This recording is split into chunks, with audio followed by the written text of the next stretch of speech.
Welcome back to Between Pages and Friends, a book club podcast hosted by Con and Lauren, two besties who read a lot of books, and John and Kyle, their supportive gamer husbands who've agreed to read with them. I'm Lauren. I'm Kyle. I'm John. And I'm Con. Welcome back to our Throne of Glass book club. In this episode, we are continuing the tandem read. If you're new here, this just means we're reading Empire of Storms and Tower of Dawn together like they are one big book with all the events in chronological order.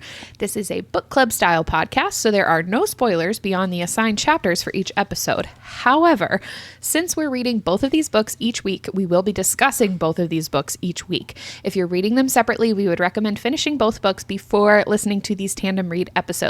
Additionally, this is your mild content warning. We'll be discussing themes from these books that include life-sucking demons, instant cremations, and stubborn stains. And if you're dying to discuss these episodes with us and want to get plugged into an amazing community of other book lovers, check out our Patreon. You can join Discord community for $5 a month in the Snack Court tier, but if you'd like early access to new episodes, merch discounts, and a monthly book club and more, you can join the Peach Ring Book Club for $10 a month.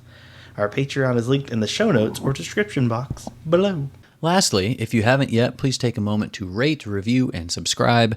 Telling your friends and writing a review is such an incredible way to support the show and help us reach more people. Here is a recent review on Apple Podcasts from Burdette. That's S.C. Burdette, who titled their review, "It's like rereading SJM with my friends," and wrote, "I've been telling anyone who will listen to me ramble about this podcast. I look forward to a new episode every week. I started Throne of Glass when the group did, finished it without you guys, sorry, but have so enjoyed listening to Lauren and Kyle read for the first time. Kyle's insanely good at guessing what's going to happen. What the heck? This podcast feels like I'm talking to friends about my favorite books and makes me literally laugh out loud. I absolutely love it and have been sharing with all of my book-loving real-life friends. Love it so much. Thank you, guys." Thank you so much, SC Burdette. This is the best way to help new people find our podcast, and it does really mean so much to us. Thank you. Yay, thanks. Thank you. Yes. And now it's time for the pronunciation guide. So over to you, Con. All right, let's do it. This is part 2 of our tandem read. This week we have Zelta, the Yellowlegs witch Manon killed to save Dorian. Ilium, the ancient port town Aelin and co visit to go to the temple. Eldris, where Aedion thinks they should have gone instead. The Mycenaeans, legendary crime lords who once ruled Ilium before being exiled. Rhiannon, Manon's half-sister, named after the last Kraken queen killed by Manon in Heir of Fire. Nusha, the head librarian at the Torre Chesme. Bastcats, the Torre Library's mysterious inhabitants named after the warrior goddess. Orcus, Mantix, and Erewhon, the names of the 3 Volg kings. Vanth, goddess of the dead. Shen, the guard who helped Chaol onto his horse. And Sindra, who crafted the brace for Chaol to ride the horse. And now, Book Squad, it's time for the long-awaited chapter recaps. Back to you, Juan. Thanks, Quan. Rifthold has been taken. Womp womp. As the fighting has died down, Iskra finds Manon and argues that the city should have been her victory, and also since the death of her sentinels on Manon. Manon weaves a lie, but Iskra runs back to her little witch mommy to tattle. After a while, Manon and the 13 arrive back to Morath and the 2/3 to find all 3 matrons awaiting them, and it's basically... You like that one? I did like that one a lot. That was a slow catch on there. 2/3. All right. Good job. To find all 3 matrons awaiting them, it's basically Manon's trial for the allegations brought to them by Iskra. And Manon weaves an even more elaborate lie, but Petra, of all people, she goes to bat for Manon here, a sort of a life debt repaid for what happened at the War Games, and some mercy is shown to Manon, kind of, as blood demands blood, as they say. So Manon's grandmother decrees that Astron is to be the payment and executed at dawn. Womp womp. And over to our favorite, or rather most notable paraplegic. Chaol visits Argan to get some more info on the news of Rifthold being sacked. Argan shuts him down and then shuts a door in his face. What a pleasant fellow. Honestly, a little sus, which shall henceforth be Argan's rapper name. A little sus. Kale goes to dinner per usual, silently worrying about Nezrin not back yet. Irene joins the dinner, and we get kind of a weird looky triangle between her, Kale, and Keshin. Nezrin finally arrives back. Kale gives her a hard time for not sending word. And then we rejoin our three stooges. That's Aelin, Lysandra, and Adian, heading to Ilium and Brannon's temple. And now over to our friend, Dr. Richard Molnar, for a brief history lesson. Oh my God, something's happening. Oh, man. He's not even on screen. Where'd he go? When the props come in. I didn't know about this one in I was advance. just about to ask you. Oh! My God. There's a wig. Wow. There he is. Ah, yes, thank you, Jim. Yes, Ilium used to be the Mycenaean stronghold. They had once ruled there as crime lords, actually. During a long-ago war, their lethal fleet had been so crucial in winning that King so-and-so, I don't remember his name, unremarkable, no doubt. Well, he turned them legitimate. However, they were exiled some time later after refusing to come to Terrason's aid in another war. They abandoned Terrason so as not to die in a war they did not believe in. The Mycenaeans were most known for the creatures that fought alongside their fleet, the sea dragons. It was only when the last of these creatures had died, heartsick to be banished from Terrason waters, that the Mycenaeans were truly lost.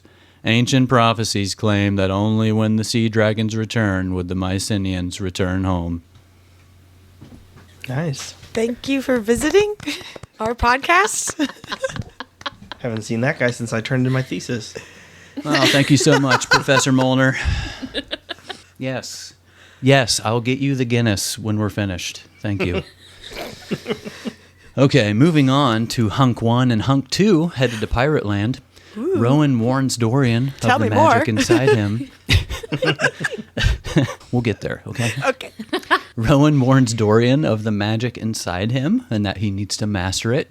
And Dorian ends up asking Rowan to help him do just that, which is honestly kind of a nice moment there that we get. We travel south again, where Irene agrees to treat Kale. Yay! She starts right away and gets a first-hand look and feel into the cold and darkness that is the magic of Kale's injury and emotions, if we're being completely honest. He tells her a little bit about what happened, generally leaving out some of the more intricate details. She hints more than once that he will need to face the emotional consequences of the injury if he wants to heal completely. And in true Kale fashion, we get a, nah, I'm good. But we get an interesting moment with Irene in the hot springs, or Silba's womb, which just feels weird calling it that. So it does kind of, I don't know, it's weird. I guess because you don't have a womb. True, But to me, I don't that's a normal word, I guess. But I mean, I get it. You got to make womb for these terms. Okay, all right. This is my chapter recap. I'm just kidding. That was good. We get an interesting moment with her and like the darkness while she's there, almost like it's alive in a way. And as she's reflecting on her first attempt of healing Kale and kind of everything that he told her, the darkness kind of responds with a quote-unquote, "You must enter where you fear to tread." After a while, Irene goes to leave. She soothes a young healer on her way out. On her way up to the library, the librarian gets her a bunch of material, one of them being a scroll with marks that she does not recognize. I'm assuming word marks here. In a tangent thought, we learn that Irene doesn't know who her father is. But more info in the scrolls, we get the names of the 3 Vogue kings, and there are some illustrations of basically how they possess a human body. As she's reading these, Irene's spidey sense starts ting-ting-tingling, and she decides to leave, but something is following her, hunting her. She stumbles literally upon a dead healer as she rushes to the hallway, and it's the same one that she consoled in the springs, which looks a lot like her, by the way. Womp womp. Aelin and party greet the soldiers that have taken over Brandon's temple. She burns the commander from the inside out, and they retake it rather easily. She meets and talks with Brandon, asks if Maeve can be killed the old-fashioned way, and also if she's Vogue, to which he replies, "I don't know," and "no," respectively.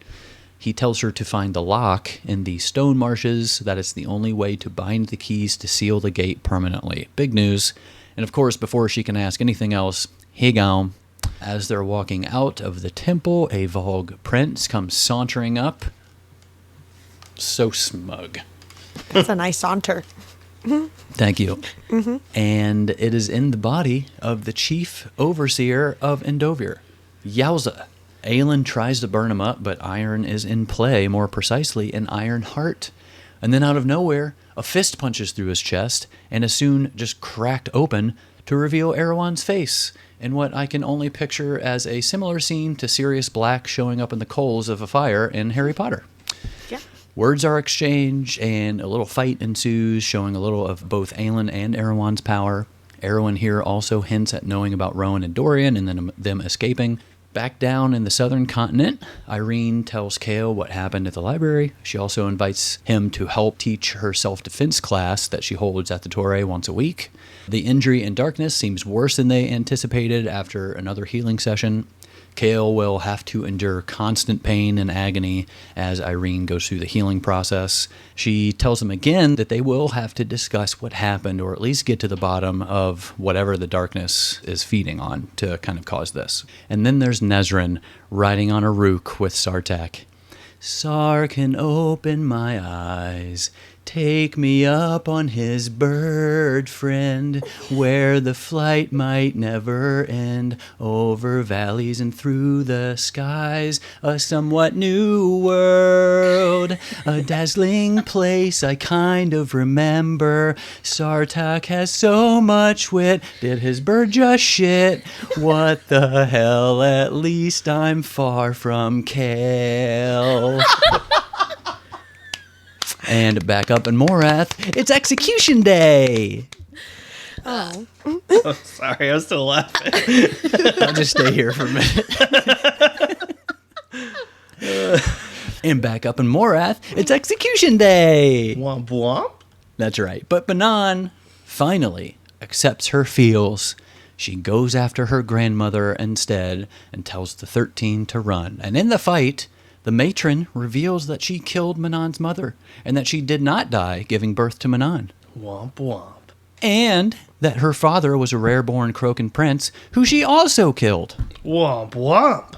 And that the Croakan witch she was ordered to execute was actually her half-sister who had been sent to track down and find Manon because Manon is actually a Croakan queen. Go off, Wow. queen. I mean, just wow. I mean, cue the Owen Wilson wows. That's how wowy it is. But Wow. you said it. Wow. But before the matron can finish her off, Manon dips out, rolls off the edge where Abraxos catches her. They kill some Yellowlegs witches who are in pursuit, and they escape, along with Astrid and the remainder of the 13. And we return to our beloved Man on Wheels, where they go through a 5-hour session of attempted healing. Come on, guys. But really, it's a long one. Seriously, grow up. But honestly, they have a cute little moment with the tea where we also get her perspective of the Wall of Darkness and then his perspective of the memories and nightmares that he's having to relive during the process. We go over to Nezrin. She does some Vogue hunting in the city. Sartaq follows her. She tells him the story of her mother, and she also ends up sharing some info that they have on the Vogue.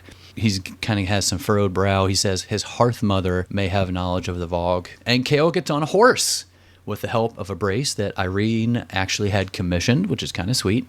And in a funny interaction, he has the guards bring Irene a horse, basically saying, if I have to, you have to.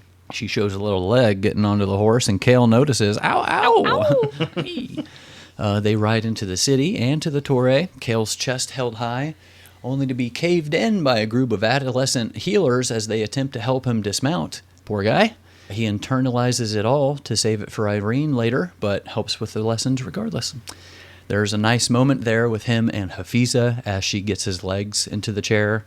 When they get back to the palace, Chaol lets Irene have it, voicing his frustrations to her about parading him around like her shattered horse.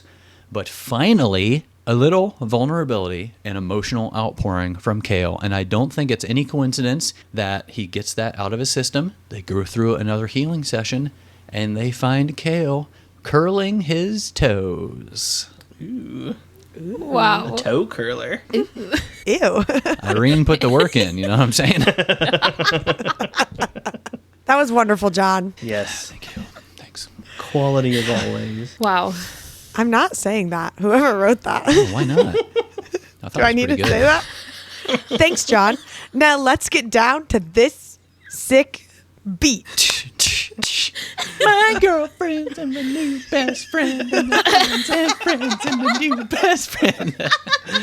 That's like one of those That's the videos words, today. right? where it's like what Taylor Swift sounds like to people who don't listen to Taylor Swift.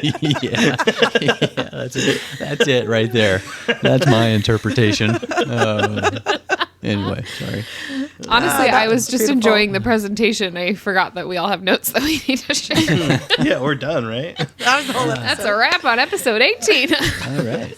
You're just not liking editing these 4 hours of raw footage. No, let's make it snappy, people.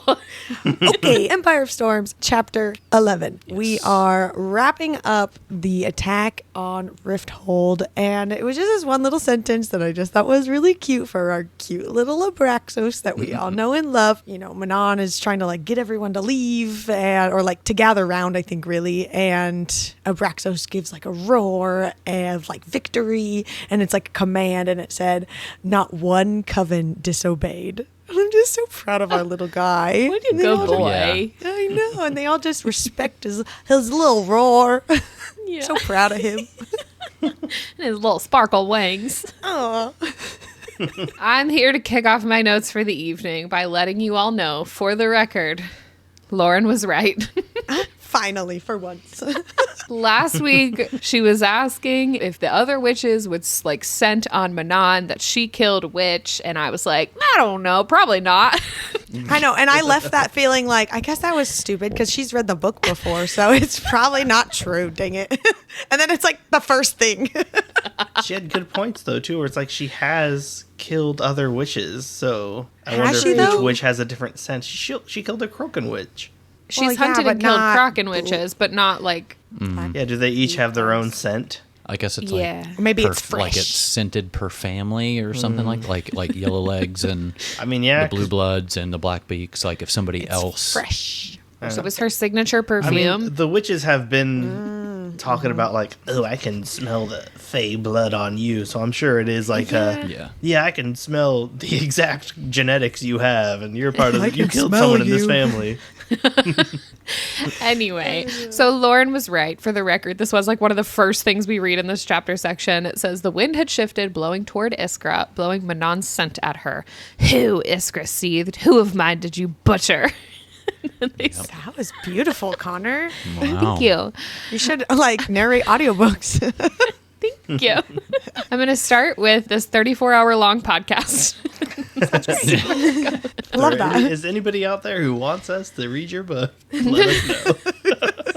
But yes, they do. They call Manon a witch killer here. So anyway, this is me setting the record straight. Thank you. I just feel like it's so rare that any theories that we put out there are like immediately answered. Like usually we say random stuff and then it's like 20 books later that we find out anything.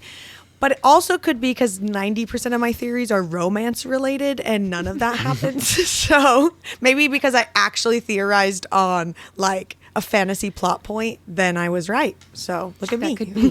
That could be. I'll try to do that more. Before we recorded, she like literally went over all the couples in the book, and she was like, "Do I have them all? I'm writing all the couples. I have them all, right?" And I was like, "I don't know, Lauren." Like, I just wanted to make sure I was keeping it all track. yeah, What did Dustin call it? The Maritime Report? yeah. Yeah. But somebody else said they wanted a doc report. Yeah, from all the Yeah. ships. So cute. I love I it. like it. All right. Well, let's keep it moving so we can get to the dock. We get a little witch lore drop here. So I put in this quote where they said 3 matrons to honor the 3 faces of our mother, maiden, mother, crone. It was why the Yellow Legs matron was always ancient, why the Black Beak was always a witch in her prime, and why Cressida, as the Blue Blood matron, still looked young and fresh. So does that mean, since the Black Beak is always a witch in her prime, does that mean mothers are actually in their prime? Because Oh, Hey. hey, look at us.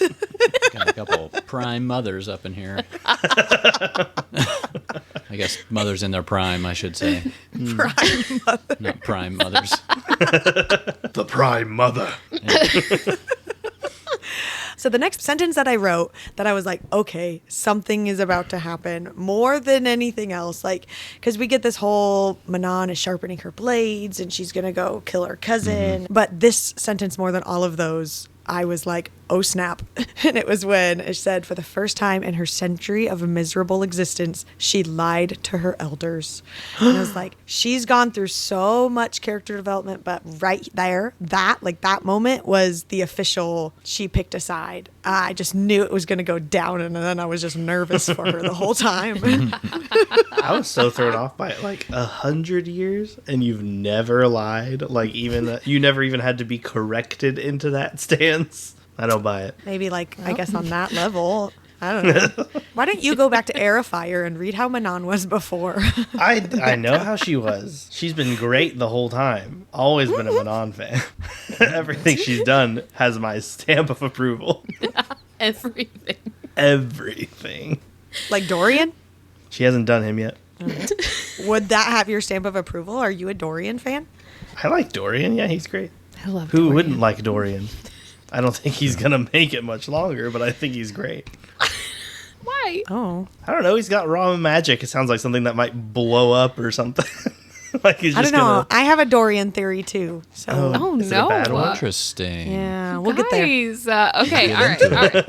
Anyway. Let's keep going. Okay. Also part of this conversation, though, this confrontation, I love, ditzy Petra putting Iskra in her place here because it seems like she's always so quiet and doesn't really say much. She's kind of in her own world. But it says, Petra held up a hand. I have not finished Iskra Yellowlegs. I was like, yes, girl. Get it, girl. Okay. But on a terrible note, this line where she says, your second Astron Blackbeak shall pay the blood debt between our clans. She dies at sunrise tomorrow. And I'm pretty sure this is the last line of the chapter. And I knew how this was going to end, but my stomach dropped. I just could not handle rereading all of this. Well, and I was just disgusted at how this moment, and then later too, whenever it's the actual morning of, how happy the grandmother is, almost because she tried to kill Astron before, and how dare she come back and she's finally getting rid of her. and getting some sort of revenge in the moment, and it just it made it even worse. Her being she smiled over Manon's shoulder as she said, and stuff like that. That I was like, okay, you're the worst. Yep. Anyways, I kind of wish that Manon killed her later, but maybe one day. Maybe a girl could dream. To kill your grandma. Okay. Tower of Dawn. We go to Tower of Dawn, Chapter 7. And my first note here was, of course, about the country home. When Argan, he's talking to Kale about his prized peacocks, and he said, my country home is full of their offspring. And I will note that he said my and not our, meaning that he must have his own. It's not like a family country home or something. But I posed the question again. Why does everybody have country homes? Except for us. This is the royal family of the continent. But everybody has them. I mean, to Except be fair, for us. Lauren, Guys, let's buy a country home together. Okay. All right. to be fair, we had a country home. It was just also our only home. And we lived in the country next to a bunch of cows. That is true. We did do that for several years. So, and we had more money because our rent was really low. So it's kind of like we were rich. If you think of it that Kind way. of. Compared to now, where we own our home. That's right. Womp womp. But at least we can paint the walls. Okay. I only left this note in here. I don't really have anything to say about it now. However, I do have a bunch of notes on this concept later. But this is whenever Kale's having a conversation with Argan, and it said, there are far too many eyes watching Lord Westfall, and my being seen with you sends a message, for better or worse, regardless of what we discuss. So while I appreciate your visit, I will ask you to leave. And it said the servants were waiting at the door to come forward, presumably to wheel him away. And so I have a lot of mentions of they can't have these conversations because people are listening, and then who's listening, and I have theories on that later. So we'll talk about that. On Spy Watch. Yeah, I am. Ladies. And then this is Kale talking, and it just said that he had met enough courtiers in Rifthold to sense when someone was lying, even if those senses had failed him so spectacularly these past few months with Aelin, with the others, with everything.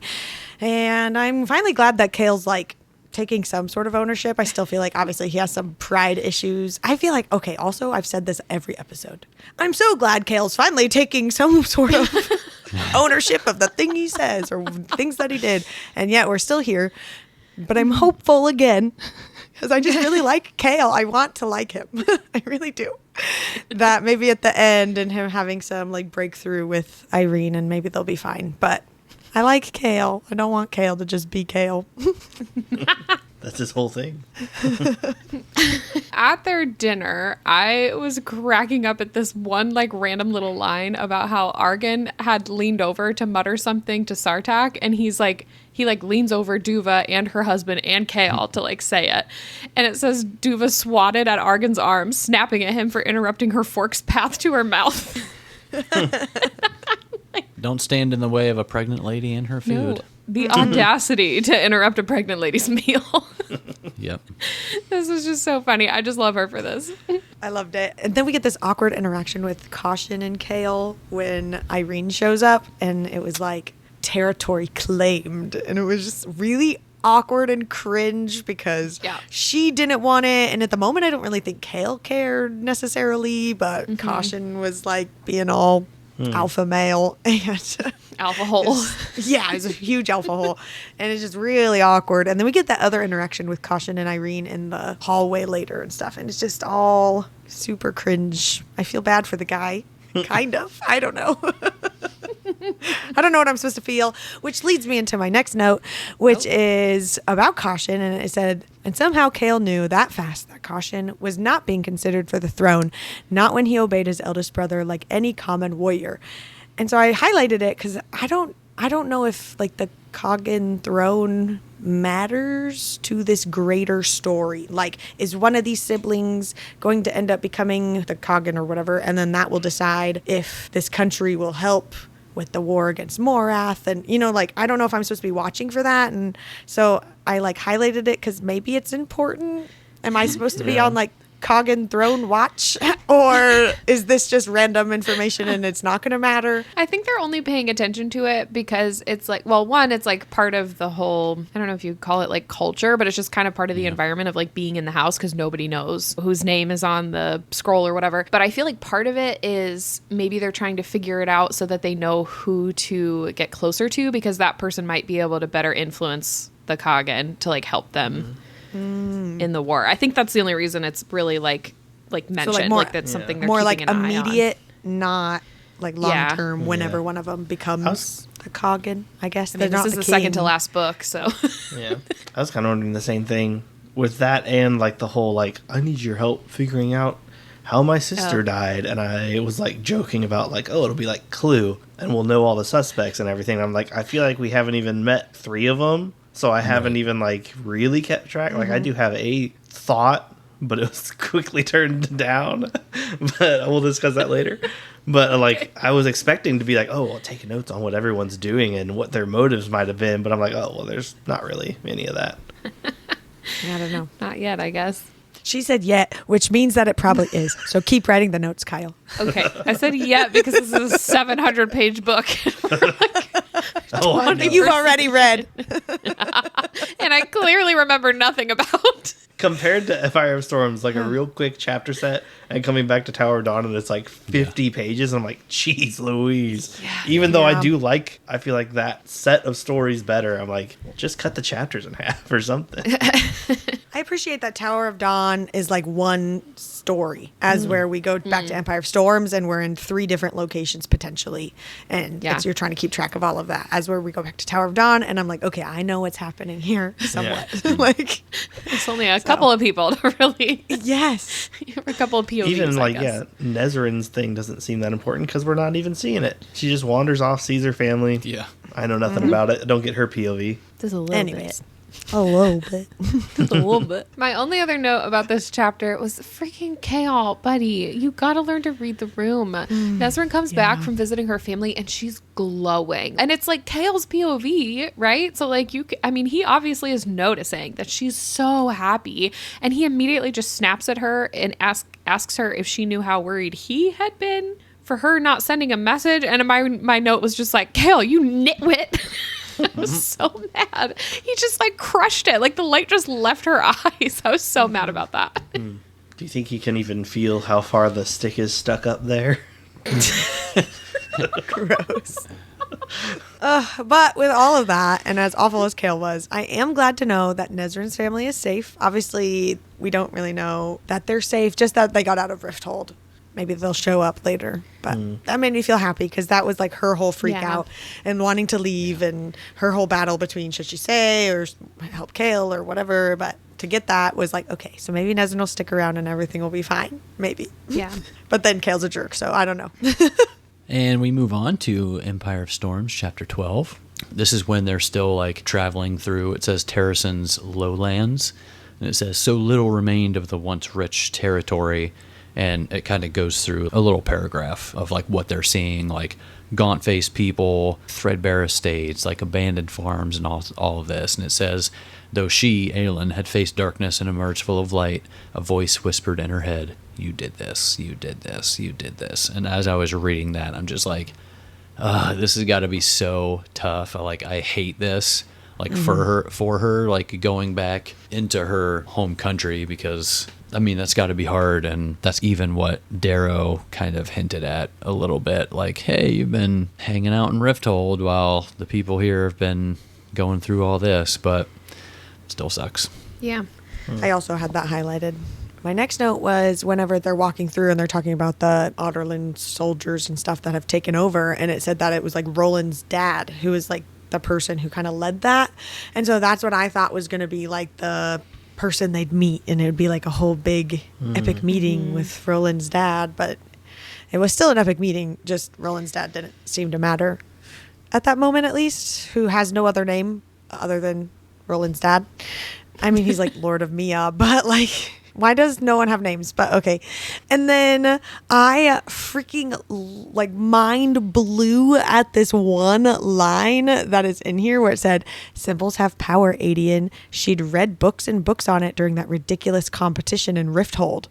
And I was like, so she had all those books that she was reading, or all the ones on her like nightstand or whatever, and all the guys were like, why would you read that? Like, why are you reading this book? And like this whole time she was like secretly prepping for this epic comeback, even though she like didn't know she even wanted to do it then, but like she was like weirdly preparing at the same time. And now I want to go back and like read the whole book again just to find out what books she was reading. I want to know the books inside the books, because now it feels like it matters instead of her just being bored and reading whatever because she was just wasting time. Because at the time it was just like kind of like throwaway stuff, but to know like that it was like weirdly prepping her for war. I just love that. Mind blown. I love that.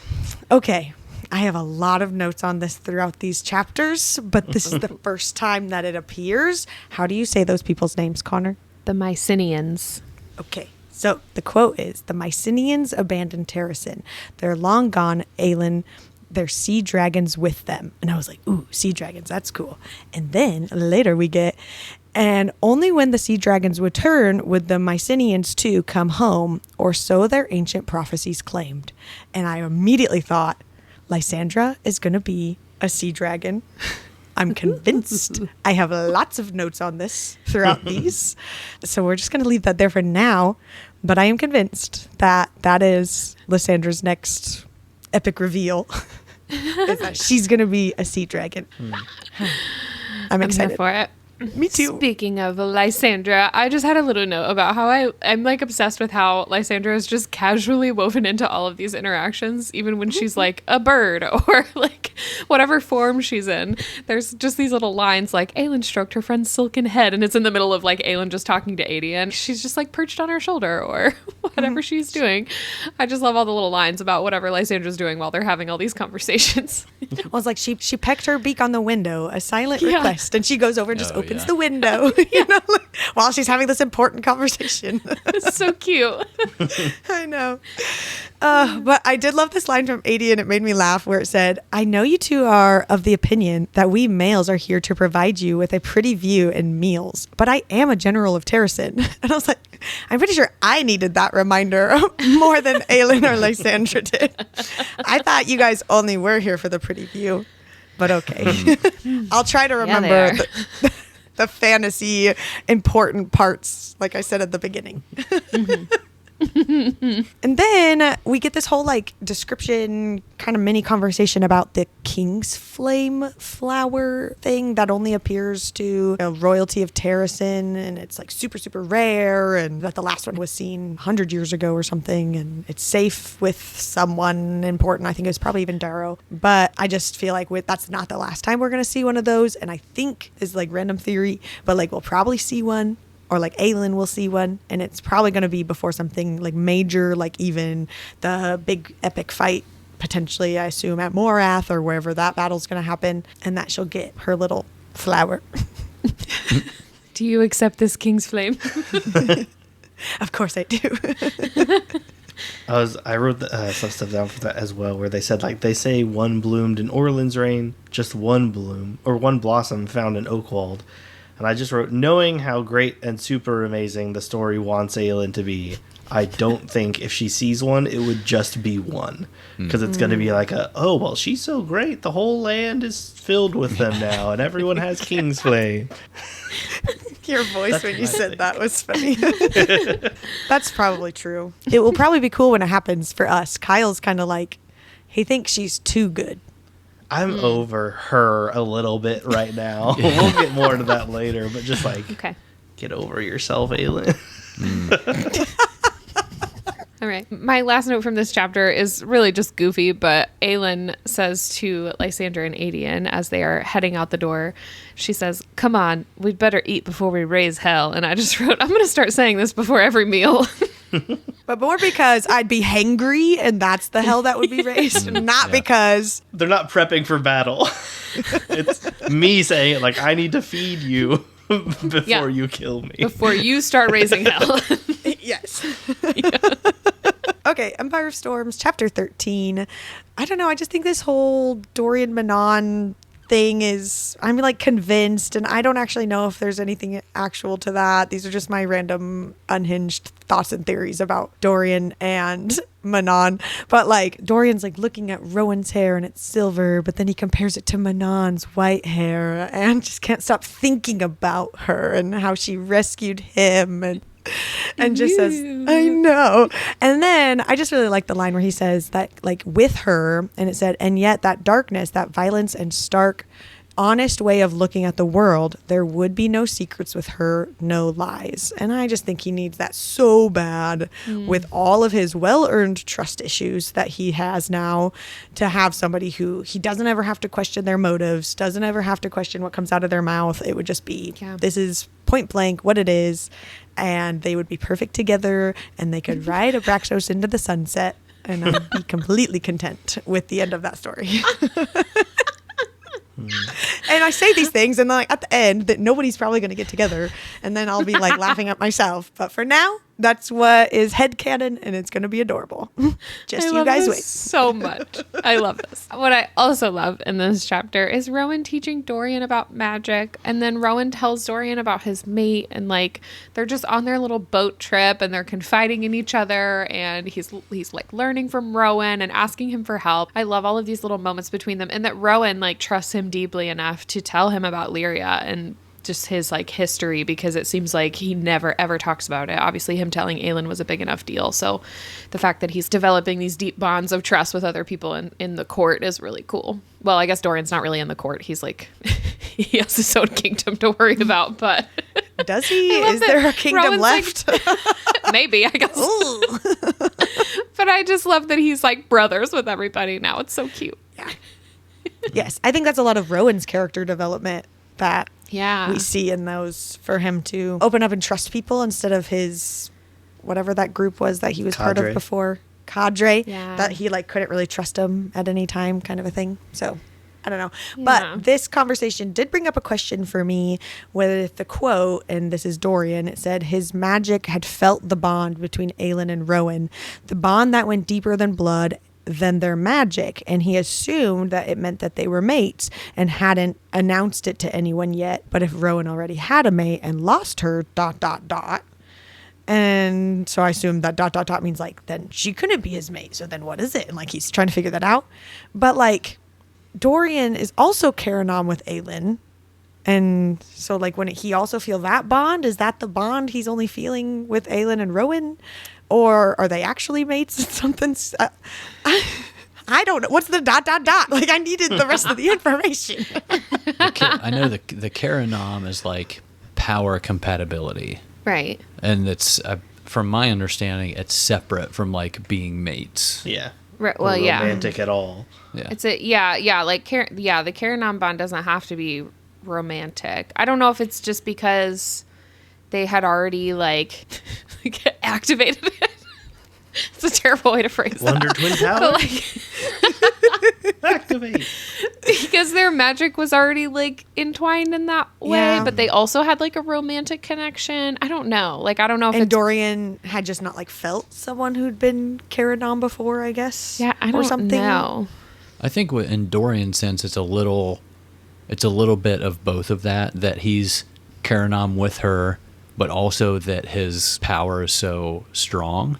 And it even, before, what did it say, that he could like sense people, or like almost like how the Fae can smell people from or hear from really far away. Like he can kind of do the same thing. I feel like it's that's how much power he has, but also because he's Karanom, he can sense that stuff, like the combination of those two I things. also feel Yeah, that like makes sense. if he has raw power as described, where his abilities could be any kind of magic, then potentially he could be Karanom with anyone. If it's power compatibility, That's true. he has every He's a power. universal donor.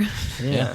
How convenient. I just edited this whole conversation we had about this in episode 16.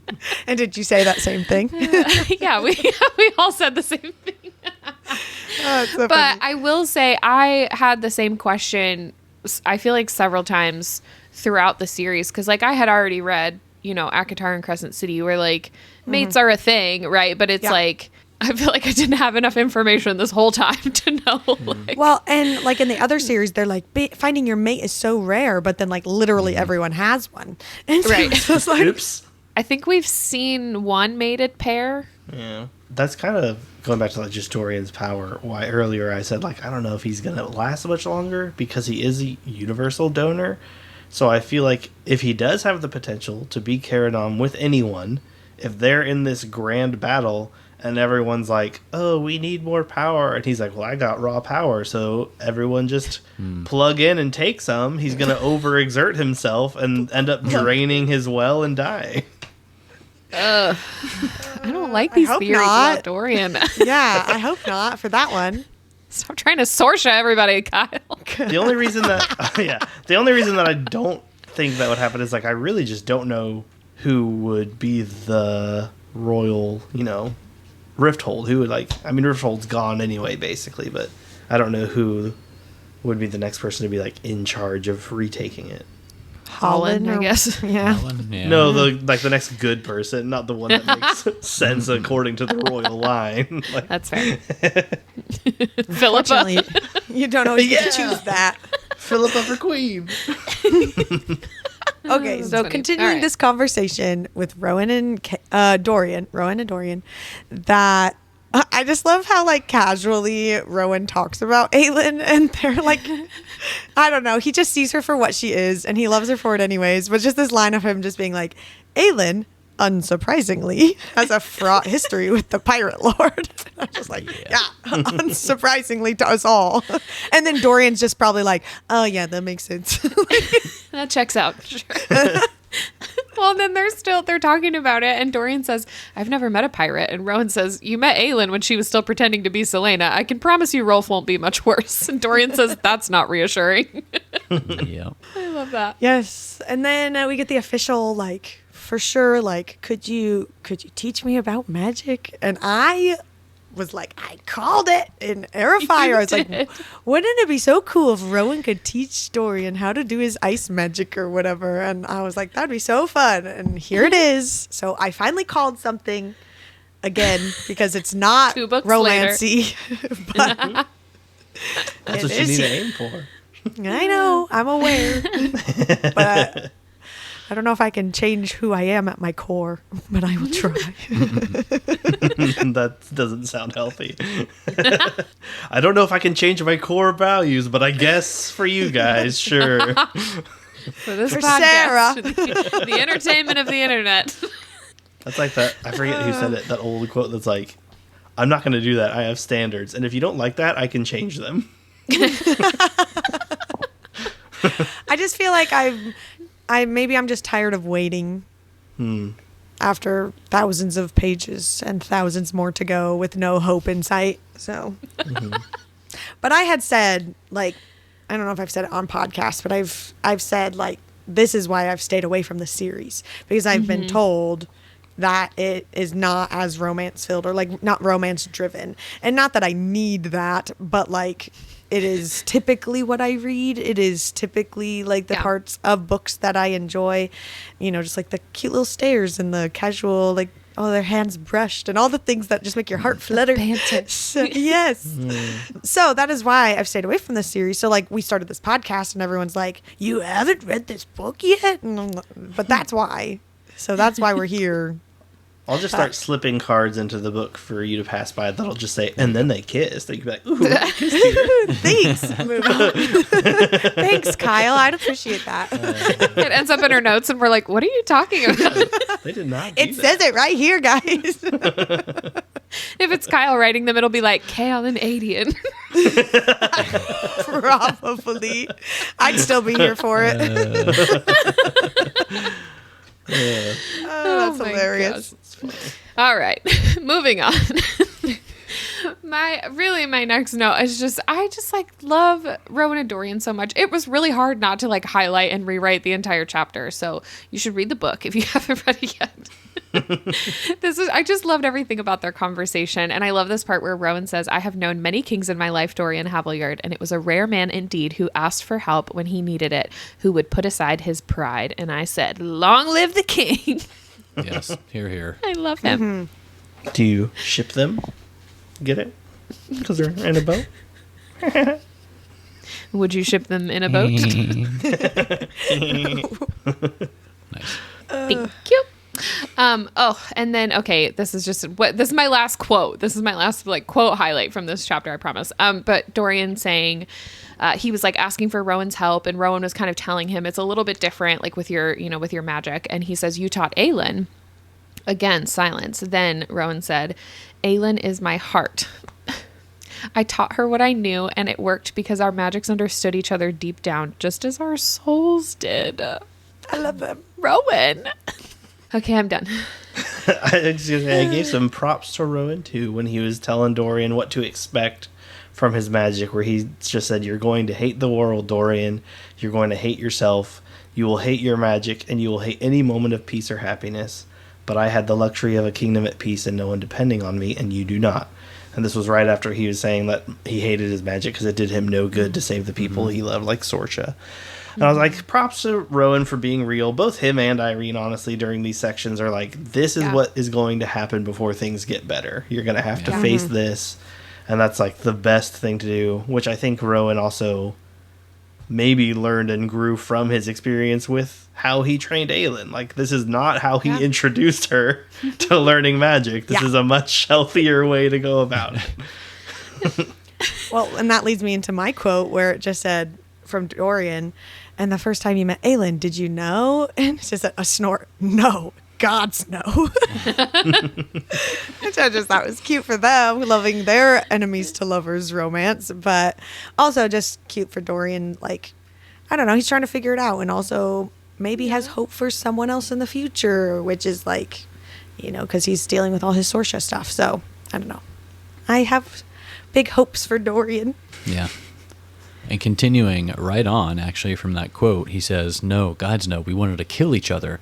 The amusement flickered. She was in a very dark place, we both were, but we let each other out of it, found a way together. For a heartbeat, Dorian could only stare, as if reading his mind. Rowan said, "You will find your way too, Dorian. You'll find your way out." He didn't have the right words to convey what was in his heart, so he sighed up at the starry, endless sky. To Skulls Bay, then. And then Rowan says, to Skulls Bay. And I really loved this section with them and their whole conversation. Just like the shared moments and like the realness of both of them. And like we've talked about Rowan being real with Dorian, they're both being vulnerable and like in their own way. And I just really liked that. I thought it was a nice lightness in this chapter section because there's a bunch going on. Yeah, I have that whole quote written right here too, and this made me cry. Like, I cried very hard, and then I put the book down, and I kept crying, and then I texted Connor that I was crying, and then I was still crying, and I'm about to cry now. And I think that there's like times when you're like in life or you're like reading something and it just like hits a little too close to home. And this was one of those moments for me, just like, you know, sometimes you find yourself in a dark place, but like you will find your way out and it's going to be okay. And just as someone who really struggles with like anxiety and depression, just like hearing those words from me really got me hardcore. And I'm just going to cry about it now. So that's where we're at. So you will find your way out. If you are like me, it's going to be okay. Oh, I love that. I had that whole section highlighted too. I feel like for me, the times that I have been in that dark place, it was like I didn't even know, like I didn't even realize it until I came out of it.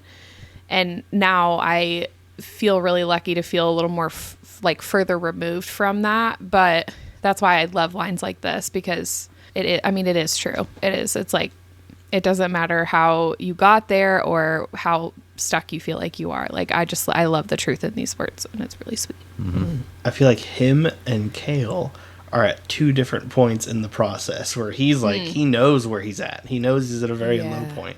Kale still like believes that if I can just walk, everything will be better, and is pushing off dealing with the emotional aspect of what's happened to him. Yeah, that's so true. Oh, and rolling right into that, we go back over to Tower of Dawn chapter 8. I highlighted this little section where Irene's talking about Caution just in her inner monologue, and it says, Irene knew Caution well enough to understand that despite the easy, unruffled manner he presented to the world, the disciplined soldier who obeyed his father's every word and fearlessly commanded his terrestrial armies, beneath that smiling face lay a churning sea of grief, wondering what he could have done differently. And I just wrote, it sounds like she understands Kale pretty well too, and I think that's maybe part of why she seems to like see him so quickly in this chapter section. But that is like so true where he's at mentally, that he really is just like drowning in his own grief. And like she said, like wondering what he could have done differently and feeling like he failed. I feel like that's also like why he doesn't like her very much, is because he does not want to be seen. Yeah. Well, he's fighting it so hard. Mm-hmm. And like I said in the recap, and like we'll get to that moment, he finally gets there, but it's like pulling teeth with him, man. It's just like, dude, just like get there. She's told you like 7 times that you're gonna have to get real, and literally the first time that he does, he starts to wiggle his toes. It's like, come on, dude, take a hint. Yeah. If only progress were that easily seen in real life. Right. And immediate. And immediate. You're right. I will say it is a lot of it from my background in counseling is trying to get the person to like do it themselves. Like you could tell them all day what they need, but until they want to do it, it's not going to happen. Yeah. Mm-hmm. On a less serious note, I have a note in here. I'll just read it. Irene scooped the upper portions of her hair and tied it back with a small wooden comb, leaving the bottom half down, her preferred style for working. And this may cause some trouble for me within the book, because now that's whenever she's in her like healing sessions or like working, this is the image that's gonna be here, and it's gonna be an issue. It's gonna be an issue for me. Is that hairstyle your forearms? Oh yeah, that's a good analogy. Really? That's a great. Yes. That's good. Yes. It is. That's hilarious. Yep. It's my forearms. This hairstyle is absolutely. Good call. And then there's the point where Irene is there with Kale and Nezrin, and Nezrin is kind of the helicopter girlfriend, if that's what you want to call her here. She's literally taking the lead on asking Irene all the questions, and of course this gets under Kale's skin, and he finally says, and I can ask my own damn questions. Guilt flashed across Nezrin's face, even as she stiffened. And I also wrote, relationship still flourishing, I see. It's just like, It's going great. it's just, oh my gosh. I feel bad for them, but he's being a super big jerk in this moment too. And Yeah. like she's like, I'm gonna go and do my Yeah. things. And he's like, send a message this time. I was like, okay, sir. Like, it's not would- about you. I would only say that they are both being jerks. It's not Yeah, only on his end. That's fair. They're acting like they're in a relationship when they're not. They did the thing where they're like, oh, we can be super physical with each other but have no emotional attachments. And that always works out in real life, right? Everyone who's ever done that. Sorry if I'm calling you out on the podcast. That only physical relationship still going great. No emotion there. Good. I'm trying really hard to keep my notes not scrolled on this GIF Kyle put down in I a couple know. notes from now. And it's really distracting me, but we'll talk about it when we get there. But that's my current struggles. Okay. Gotcha. But like with that, like their relationship, Nezrin and Kale's like obviously not meshing. Something's obviously not right there. But then Irene on the other side, it said that she noted the Lord's simmering outrage and self-loathing at the words and found herself saying, I can handle most of it, but I believe Lord Westfall is more than capable of transporting himself. And just like that, she's able to see kind of what he needs. Like he has to have some sort of pride and understanding of things for his own healing and whatever, as where Nezrin's like immediately just taking care of it and doing it herself, and and in her own way is trying to be helpful. It's just not, and I'm not saying what she's doing is necessarily wrong, it's just not right for what Kale needs. Right. And then he is also just not right for what she needs in these moments. Like they both are obviously going through some trauma, each individually, and it's just not right together. Yeah. Speak on it, sis. Yeah. I will say, like, I didn't note it down, but one of the big notes about this relationship specifically is that she is sort of trying to be like reconnect with her family and make sure everything's okay. And this instance of her being like, oh, I need to help him do everything too and help him with his physical ailments is very indicative also of her sort of moving beyond the traumatic event itself. And she's trying to help someone who has not. And if you are moving past the traumatic event and trying to hold up someone who hasn't, it's only going to keep you in that event as well. And I feel like that's a big reason for them to also split off. Because sometimes cutting people out, even though you'd love to help them, is better for you. Yeah. Man, we're getting deep tonight, guys. Oh, Kyle. Yeah. Look at us. Counselor Kyle in session. Yeah, I was going to say, I feel like we should charge for this session. Yeah, I know, right? But then we're getting to our next note.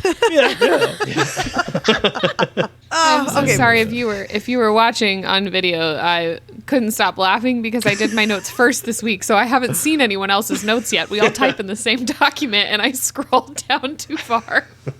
This is just like a really side comment because, again, it matters later. But Irene says, Nezrin, she was so wise in not speaking her plans out loud. And I have theories, but it's specifically around Kale's room. So now we're like narrowing down on the location of where this is happening. So we will get to that. Okay. All right. Now we're going to get to something else. Yeah, we are. Don't spoil it, John. John's already in the spirit. Yeah. I just had a couple of highlights here. The first of which is from Irene's POV. Kale was large enough that he nearly took up the entire couch, well over 6 feet. If he stood again, he'd tower over her. And I said, yeah, he would. Yeah. This is another part. I forgot he was not short again. He's still short King Kale in my head. I was like, oh yeah, he's big. Well, now that he's in his chair, he's finally wherever we're all Yeah. on the same page as his He's about the height. same height when he's There you sitting. go. Yep. Yeah. Still in Irene's POV here, his undershorts hid enough, though she could certainly see the shape of his firm backside through the thin material. Yeah, she could. Heyo. This is the part that I can't stop laughing at. Kyle. I just put a gif of Nacho Libre flexing his buns. And it's just on constant loop in the notes. And I can't look away. I gotta scroll. Yeah, we gotta scroll past that. Here, I can make it a little smaller for you. Oh, thank you. Yeah. But again, in Irene's POV, and she said, this man was not stone, rock. Like, he's strong. And this is the first of many times, or excuse me, this man was stone, rock. But this is the first of many, many, many times that Irene mentions his muscles or his rippling whatever. She does. But I just wrote, but no leg day. Irene, again, knowing what Kale needs, says, and I will oversee you. She avoided using the Sorry. Got her. She said, I will oversee you. She avoided using the alternative words, help you. And I was like, see, like she can already tell what he needs from her. She's top of her class. Best healer there is. I'm just so proud of her. And you know what? That's what makes her hot. I'll say it right now. And then there's the moment where I believe this is still from her point of view, from Irene's point of view, where she says, Lord Kale Westfall was not a man who desired help from people, from anyone. And I put very demure, very mindful. It just made me laugh. It like immediately popped into my head. Oh, so good. I had a lot of highlights in this chapter about like these descriptions of healers not just repairing wounds, but also the trauma that went with them. And then how her actual magic and how it worked and the way it interacted with like the quote unquote echo in Kale's wound. Like I just loved all of the descriptions of that. And I could definitely go on a whole long tangent, but I will leave it there because I would just be repeating the chapter. I feel like I had a lot of those in this section. But it did make it easy to understand, and like I'm like, okay, I'm with you. I know what's going on, and it was just really well done. Because there was other things in this chapter chunk that we read, like I was like, I am so confused here, but then a word happened that I was like, I understand that word, and now I'm with it. I have a note on that later, but like this, I was like, I was totally invested, and I am on board with the healing plan. So good. Irene, top of her class. She's so good. So proud of her. She's been at college. It goes on to talk about the massage oils. It says massage oils pressed from rosemary and lavender from estates just beyond Antica's walls and eucalyptus from the far south. And I was just like, I'll take some of that. Oh, thank you. Like, that is my jam. Like, yes, please. Is that our next candle scent? Oh, maybe it is. Oh, my gosh. That'd be a good Especially candle. the eucalyptus. Starting a candle line. Irene's massage oil. The What oil. the hair did? Don't get me started. Gentlemen. Just a picture of putting it up on the front there. Hot in here. That was a... I just love that, like, you guys are having your fanboy girl moment over someone cute. finally. Well, it took her a while to get here. I've been waiting. John and I share a Kindle account, so like I can see all of his notes, and I usually just type his in as I'm doing mine. And I got to the one about her hair, and he just had typed ... This may cause some trouble for me with a wink emoji. And I turned to him and I was like, "What does this mean?" And he's like, "You know." Exactly. Anytime I ask John, like, or I'm like, just we're getting ready to go, and I'm like, I don't know what to do with my hair. He's like, do you have that thing? Like, you should put that thing in your hair, like the half up. It's his forearms. Yeah. So anyway, I just thought that was funny. Next time you guys have a socials post and he's got his arms, sleeves rolled up, and you got your hair out back, I have my little everyone's going to be hat like, oh, we know what's happening over there. A massage. Date night. Okay, so Irene finally starts like to actually trying to look at Kale's back and the scar and everything, and she's starting to probe the magic that's there with her magic, just kind of like trying to get a feel for what she's getting into. And she like literally jumps back at whatever it is that she sees, and Kale says, "Is it inside me?" And that was fear, genuine fear in his eyes. And my first thing was like, is the King of Otterlin not dead? Like, is he like his spirit or something is stuck in Kale and he's gonna like come back or something like that? Or are we gonna get like some other weird ghost moment like we did with Nehemia and he's gonna get like one more chance to say something? Or because we get this like echo of him and later we're getting kind of like memories of whatever the king saw. So like, I don't know, there's something. Surely the king himself is dead, and maybe it's just a remnant of the Vogue power that was in him. Because the Vogue saw what the king saw, so yeah, it's from his point of view, but they shared the same eyes. I don't So you're think saying it's the Vogue inside yes, the echo. it's the echo of not the Vogue, Otterlin. not of the king. Like the king. Yeah. Yeah. There's the quote where Kale says, "So you may look at me with resentment, Irene Towers, and I will not blame you for it. But believe me when I say that there is no one in Aurelia who loathes me more than I do myself." And I just put LOL because it's like, oh, we're back to Kale now. It's like we maybe had a glimpse or two of him going in a more positive trajectory, but he's still got that self-loathing with himself. So I guess pity not party. much has changed after all. Tower of Dawn. Oh, Chapter 9. Chapter 9. I just thought this little tradition for each new acolyte to bring a bell with their name and entry date engraved on it was so cute. I also feel like it's probably super loud in there, but it sounded like it was relaxing. So anyway, I just thought it was super cute that they all bring a little bell with their name and stuff. Just because the bell is there doesn't mean that there's like water actively dripping on it to make it ring.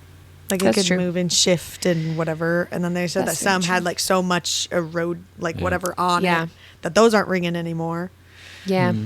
I don't know. Anyway. But she said it was relaxing, so we'll just go with that. Yeah, we'll go with that. It was just super cute. And the way that the darkness is described here in like the womb was also really interesting. And I vaguely remember some of these descriptions, but like where it says smooth veiling black, hollow and empty as if it had been vacated, there and gone as if she had repelled it, disappointed it. There's like this, oh crap, what's the word?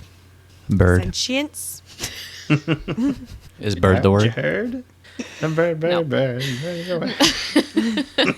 Yeah, no, I had notes about it too, about it was like moving and the way she like looked into it and got like lost in the darkness or whatever. Yeah. And it had just said like in the darkness far above, tucked into Silba's earthly womb, it beckoned as if to say, you must enter where you fear to tread. And it has italics, which always means something. I know. But yeah, that's interesting. And this whole like, you must enter where you fear to tread, I assume is Kale's weird back magic situation going on. I don't know what else to call it. And then it could also be, yep, it could also be like rift hold or somewhere like actually physical that she has to go that she's going to be afraid of or something. But Irene's going somewhere. So She's going places. she's That's for going sure. places. She's got a bright future ahead of her. That's right. Top of her class. Personified. Personified is the word I was looking for. Bird was pretty Anyway. close. Personified.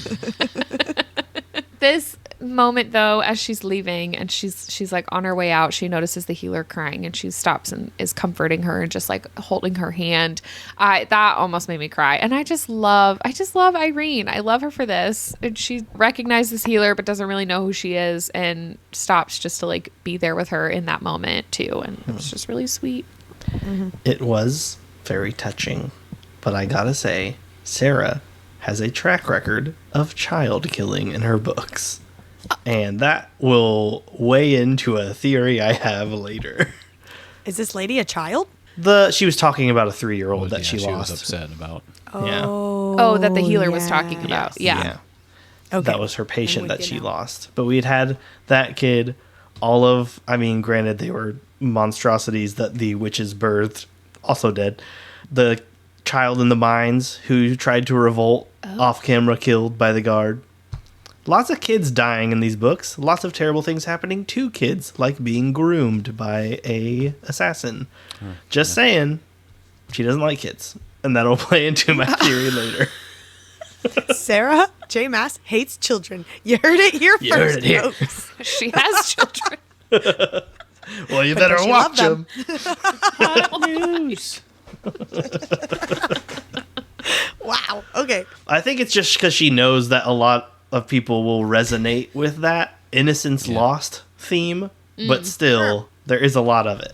I'm with you, I guess. I only highlighted this last note. It's like one of the last things that happened in this chapter, and it just said, distant thunder grumbled in the thick silence that followed. And from the last episode where I picked up that thunder was the sound of the wyvern's wings, and then it happened again, and then they attacked. And so I was like, oh no, the wyvern are in Annika. It's happening. And then it didn't, but I did have a minor freak out for a minute at the end of chapter 9. Something else bad happened instead. That is true. Okay, so we jump into chapter 10, and she's talking about how she's going to the library and she's going to get all these books and all the things, and mentions that Balroon is known as the city of libraries. And now I'm like, well, I want to move to Balroon.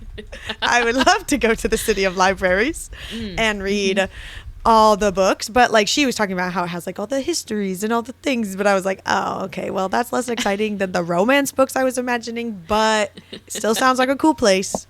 So I vote that the next time we take a friend vacation, we all go to Balroon. Work retreat.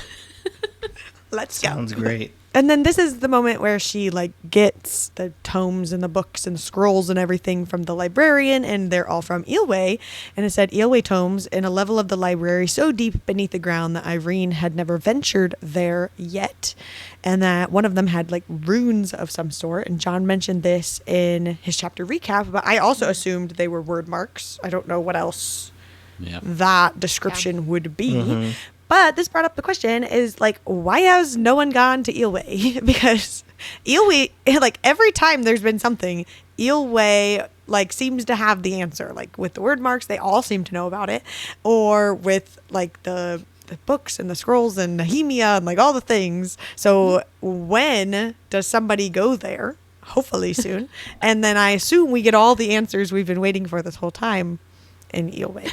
But I assume when we get closer to Morath, because isn't it on the other side of Morath or something like that? That's why no one's gone there. I don't remember map-wise where it is. Something like that. But anyways. It's giving Papa Sorrengail's research. It is hardcore. 100% great example that we will not talk about in any more details. Mm-hmm. That is 100%. Okay. I'm not really a cat person. I don't mind cats. They are beings on this earth that if they are there, I'd be like, cool, there's a cat. Connor, on the other hand, has a whole heart palpitation freak out when she sees cats, and that's cool. But I'm just oh, cool cats. I have a dog. That's wonderful. And so reading about the cats in the library, I was like, okay, sure. There's cool magic cats and they read. That's kind of neat, I guess. Whatever.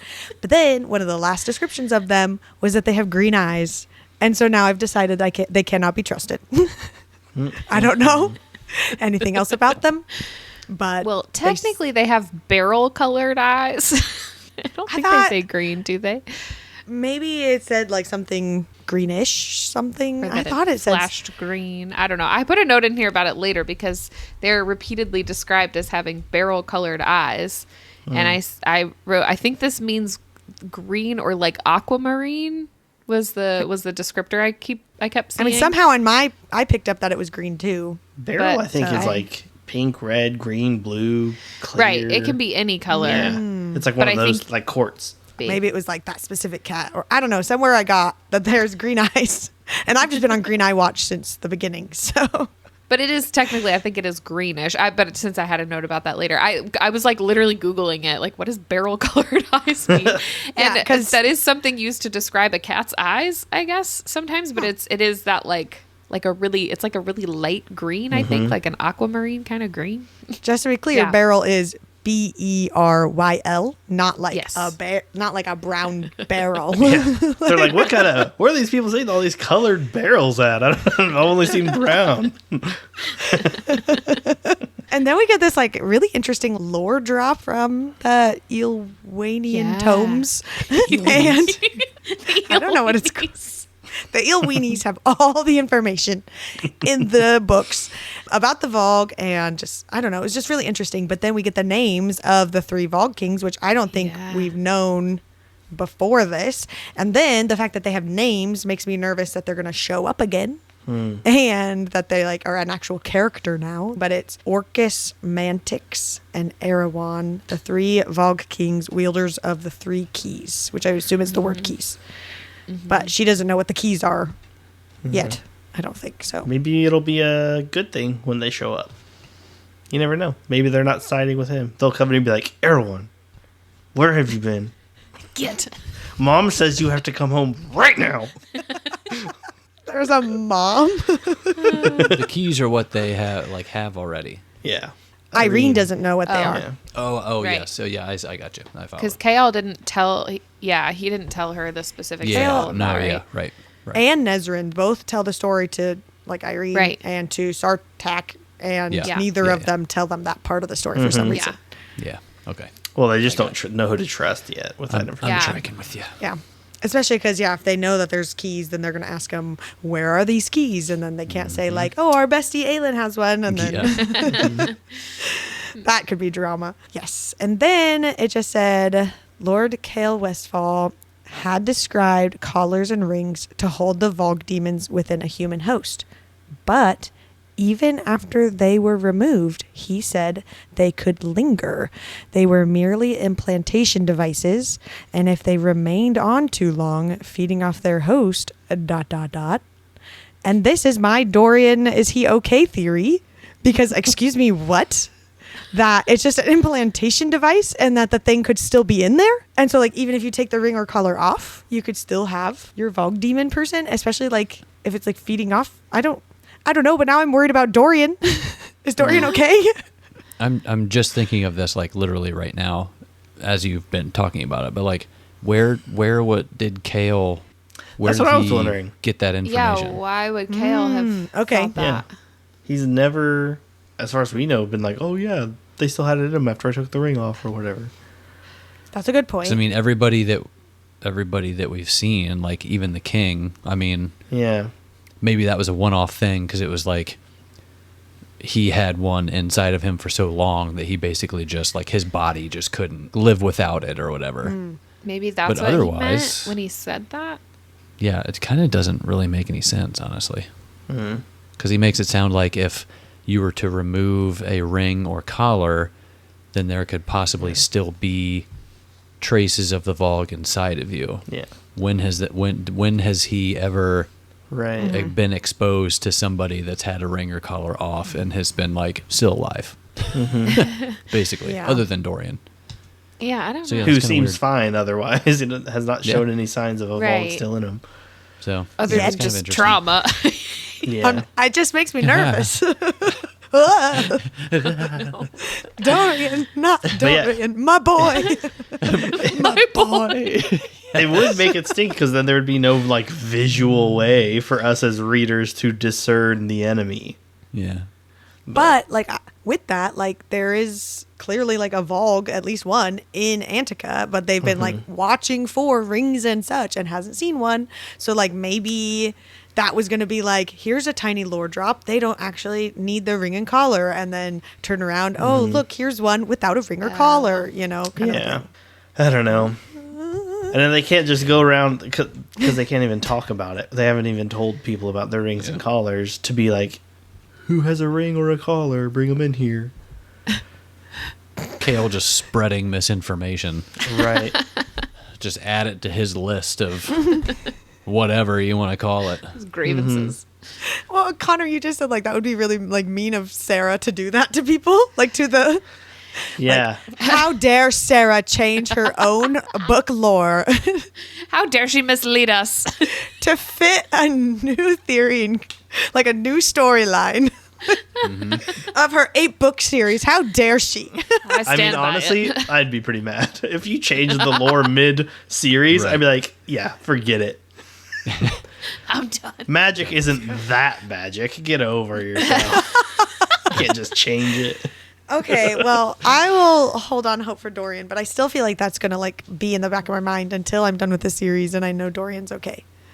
just because that one sentence. So I'll try to stay calm.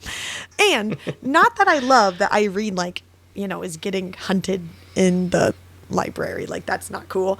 And also it was like really creepily done where the like thing on the other side was like tapping the books as they walked down. Like, it was so well described. I was freaking out. Oh, so good. So not that I love that happened for her. However, I did like seeing how she was like thinking through all the things Aelin had taught her and all her like tips and then to know like, yeah, this is when we find out she's like actually passing it on to the others there. And I don't know, I just, that whole part was just a cool throwback to the Assassin's Blade. So in other words, you hate to see her being hunted, but you sure do love to watch her go. Ew. Sure, you guys do. Presumably with that hair did. She was. That's how she prefers to working. work. She was working. Work it. Yeah, she was. On a much more devastating note, though, I wrote, of course, it's the healer that she was just comforting in the womb, which I had also forgotten about. Like, I was getting all emotional over her just like helping some random healer. And then, of course, it's like that's the person that got the life sucked out of him. I was like, oh, I mean, that's so nice that she helped her. Weird that it took 3 pages of my book, but like, sure, like this lady, like I feel for her, you know? So then it's of course like that next chapter. Should have known. I know. So the next chapter, Sarah rips out our hearts again. I do have, this is where my note about the Basque cats is, because I did put as a little PS on this note the thing about the eyes, but the Basque cat jumping up and hissing at the darkness behind Irene, like after she comes out of the library, is so creepy to me, because we have a cat, her name's Minnie. She's not a hunter or anything by any means, but like the only time I feel like I get freaked out is if Minnie like suddenly reacts to something that I couldn't hear or see. Like that freaks me out. So that was like super creepy to me. She gets freaked out when I am home, though. Oh, okay. She will know I'm in the house, and I will walk into a room that she is in. Oh, yeah. And I do this too. and it is like she is about to be murdered Yeah. by a stranger, complete stranger. And I'm always so mad at him. Lauren And I'm does just the like, same you thing. know I'm here. Like, what's going on? Half the time she's got her headphones on, so like... Yeah, I'm listening to a book, probably this book. Which I don't know, like, if you're the same as I am, but I'm a pretty quiet walker. So I do the Yeah, I same would say I thing am too. to Lauren as well. And sometimes based on her reaction, I'll be like, pause, then continue my question, and then follow up with, is that how you would actually react if someone was going to kill you? Because nothing you did would have saved you.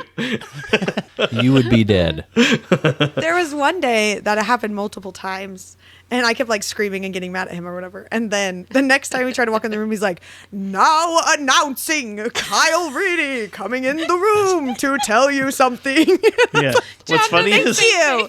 I When I needed am that. Thank you. entering the room. what's funny is like when I said now announcing, I could hear like a in the other room. I was like, come on. I'm like down the hall. Oh, God. John's always like mid-question, like he'll just like appear and like say something to Yes, me. And he does the same. Kyle does the same. but every time I don't scream, I just go, oh my God, you scared me. No, I scream. I scream full on like I'm Yeah. getting murdered. Well, there's no winning either because I can come in and ask something and it scares you, and I can announce myself and it'll be like a minor annoyance, or I can come in and wait until you're done with your activity and you turn around and go. Worse. It's worse. I would There's be also so been times where mad. he'll like come in and he'll like put his hand on my back or something to be like, I am here. He's trying really hard to be gentle, but then he touched me and then I'm like, slap him. John does that sometimes. If you're like playing video games and you have your headphones on and I come in, sometimes I scare him on accident because he can't hear me coming, and I'll come up behind him and like touch his back, and he's like, ugh. Sometimes I'll do just- the theater method, flick the lights on and off. there you So go. it's like, Yeah. the show is starting. I'm going to need your attention. I'm coming in. But if I was in a room and the lights were on and I didn't know you were coming and the lights turned off, Good point. So really, there's no There's no solution win. here. There's no win. there's really The not. solution is is for me to just start having fun with it because I might as well. No. Do that. Honestly, that's where I'm at. Nope. Please don't. Nope. We haven't really had a fight in our 8 years of marriage, but we would if you did that to me. I'll film it. I will tell you the worst scare that I've ever done to Lauren was pretty early on in our marriage, and I did it on purpose, and she still to this day is like, that's the worst one ever. She came home, and I was like, oh, I'll hide under the bed and scare her. But then when I went under the bed, I found a box of puppets. So I let her get on the bed, I put a puppet on, and I just slowly came up over the side. It was like this evil magician guy, and I was like, well, hello there. And she was like, oh my God! Jumped across the room. Okay, first of all, we used to do the video announcements for our college, and so we had these I was puppets like, for that. why are there There was like a video announcement episode where all of us were puppets instead of us. Yeah. Kind of a Nice. thing. It was funny. Anyways, had to be there. But we had these puppets because Kyle's mom, they were her puppets, weirdly, because Kyle's mom. And so it wasn't evil magician. But I didn't just come home. I had like come home, take my shoes off, put my bag down, go in the Yep. kitchen, get a snack, go to the bathroom, get down, finally lay in bed, start turning on the TV.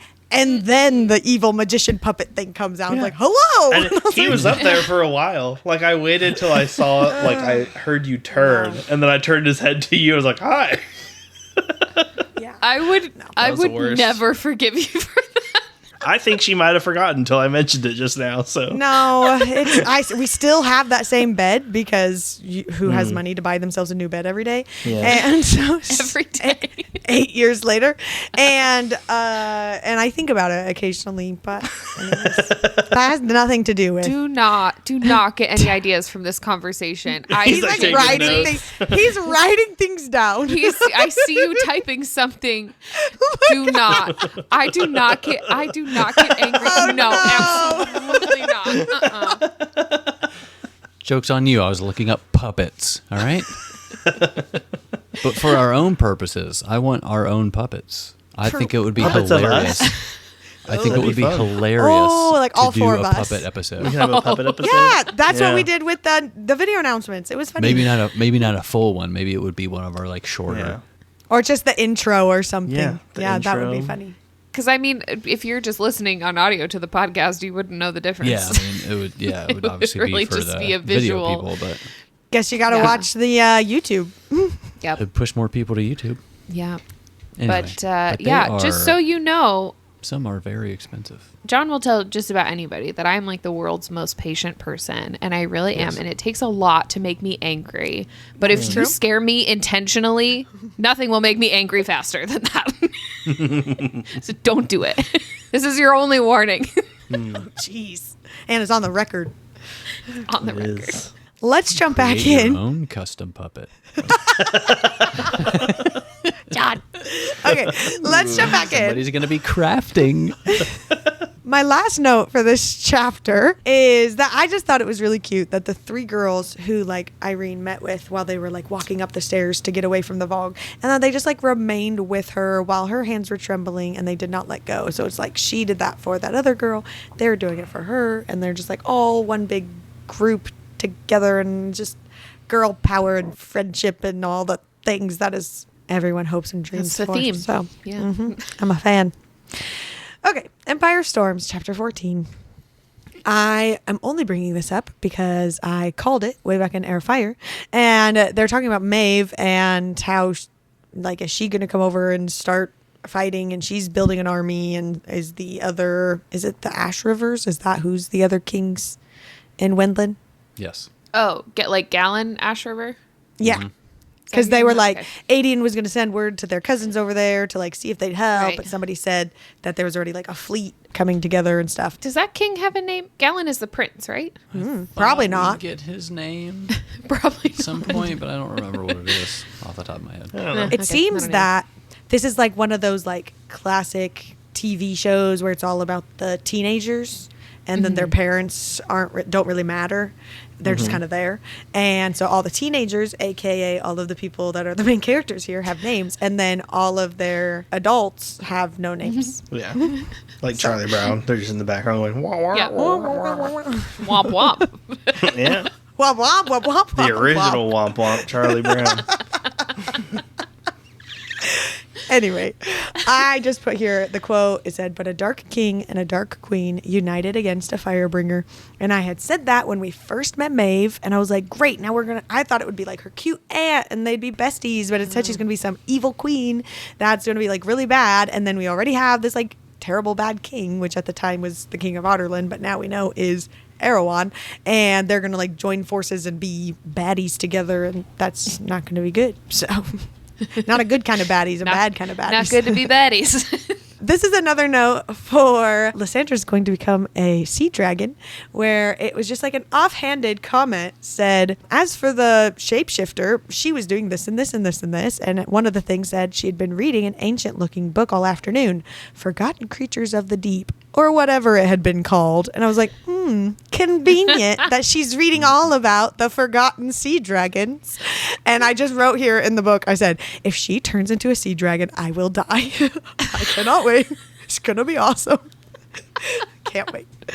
And then Adian, it's his POV, talking about their little group and the court and them coming together, and just said Rowan at her right, Adian at her left, and Lysandra at her back. Nothing and no one would get to their queen. And I don't know, I just like their little thought of like their little group and their court, and it's all coming together. Except Rowan's not even there. Yeah. And they'll be like the cutest little couples, because they'll be like Rowan and Aelin and Adian and Lysandra, and they're just gonna be adorable. Can't wait. And just the double date, I guess. As far as in Terracin, yeah. Can't wait for the full report later. Yeah. It's in my thoughts and theories. I have it all listed. Okay, gotcha. I love this. Okay.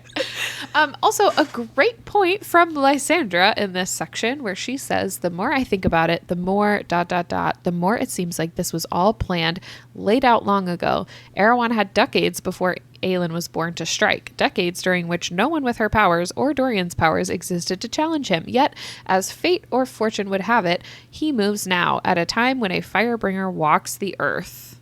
Really, the whole conversation about the fate and whatever else just like gave me chills. But I was like, yeah, okay. Bringing up a great point that they don't really address. Yeah. I just put like Lysandra looks directly at the camera, like she's calling out the. It reminds me of something too that like Lauren hates. I'm calling myself out for a lot of things that I do that Lauren hates, but a lot of times when we're watching movies, and she'll be like, "Why would that person do that? Like I can't even understand that." My always go-to response is, "I think it's a movie and it's scripted." And she'll get so mad about it because I just won't go any deeper. But that's what it gave me, this vibe where she's like, this seems all planned out. I'm like, well, yeah, it's a book, Lysandra. Like, it's got to have a plot. Duh, Lysandra. Think, Lysandra. But with that, like just even thinking of it right now while you're talking about it, it just makes me think that he needs a firebringer for something. Like he had to wait for someone with fire magic in order to complete something. We just don't know what that is yet, because it wouldn't make sense for him to wait around for specifically someone with that power to accomplish whatever he would want to accomplish. But that's... Didn't he have that like a major delay though because of what the King of Otterland did, getting rid of magic for so long? Like, wasn't that the whole point of him getting rid of magic for so long, was delaying his plans? Well, yeah. If we could get a thesis statement from Erewhon, I think that would really clear things up. Yeah, that's true. Yeah. That would be very helpful. Just as many books, but the villain's POV for each book. Ooh, that'd be cool. I love it. Mm-hmm. Kyle, get on it. It's true. Everyone keeps asking when you're going to write your own fantasy book. So, if I know me... Never. The spirit is willing, but it's also not. There's not the flesh is weak thing. It's just like I go so back and forth with motivation. I can't get stuff done. Flesh is weak. Great application. Yeah. But in this conversation, she also says, we have yet to see the full extent of Erewhon's darkness, and I think we have yet to see the full extent of Aelin's fire. So that's a really cool, I feel like, foreshadowing epic moment. Especially coming from Lysandra. Yeah, that's true. Yeah, because she really, this whole time has been just like the cute pet side character. So she's finally like, oh, by the way, I am here. I am a person, and here's this really cool thought I had while I was being a bird. This is her being super helpful without her jeweler and all her resources and all her hookups and Rifthold. I feel like we're going to get a lot of that for everyone, too. Like, her fire, Irene's healing is going to have to take a step up to deal with Kale. Dorian's going to learn the extent of his magic. Perhaps even Rowan will get stronger through it. Lysandra, is there a limit to what she can change into? Because so far, falcons and large leopards, great. She could turn into a whole dragon. Sea dragon. Insane. Because, like, there are other shifters, or were other shifters. You'd think that if they could change into dragons, there'd be a lot more crazy animals flying around cities. True. And then I just loved all of their flirting with Adian and Lysandra, and it's just so cute. And this is what I'm here for. This is Yes, my my moment. personal favorite line that made me laugh out loud was Lysandra saying, "Is it really that hard for you to just agree with me for once?" And Adian goes, "I never disagree." And then she says, "It's insufferable," Adian grinned. And he said, "Good to know I'm finally getting under your skin. Or is it skins?" And it said, "That staggeringly beautiful face turned positively wicked. Careful, Adian. I bite." I was like, okay. And then he said, "Good thing I know how to make women purr." Yeah, you do.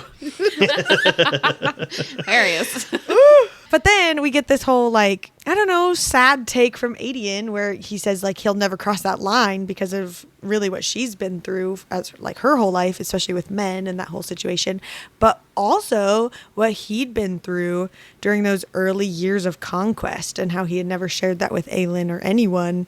And that's all we get is that one sentence of all that he's been through in those early years of conquest. So because there's so many new characters and I feel like I'm spending so much time trying to figure them out and their story that I forget that the people who've been around for a minute still have a story or character development. I don't know everything about them. And so this one was like, oh, Adian, I didn't know we had more to go through. Okay, I'm here for you, friend. Buddy. I know. Poor guy. And then for Adian to say, and he'd never tell her this in 1,000 years, but looking at Aelin and Rowan, he sometimes envied them. And I was like, oh, he just needs someone. Like a giant, like, leopard or sea dragon. Like, it sounds, just needs someone. Just needs a little sea dragon to hold close at night. A little bird to perch on his shoulder. And end up being a seahorse. Just a little. What were those little, the little pets? Like you could have them, that was like, Oh, it was sea like monkeys? a powder. Sea monkeys. Yeah. That's what I was trying to think of. Anyway. I bet if she wanted to, she could. She could be the whatever best she sea wants. monkey ever. And Adian would still flirt and love the heck out of it. Just a note, the male seahorses are the ones that give birth. It's Random. true. Yeah. Sure. It's true. Just so we're clear about the seahorse thing. So they have a womb. Yeah, I was going to say, are we now comfortable with the word womb? Sure. Moving on.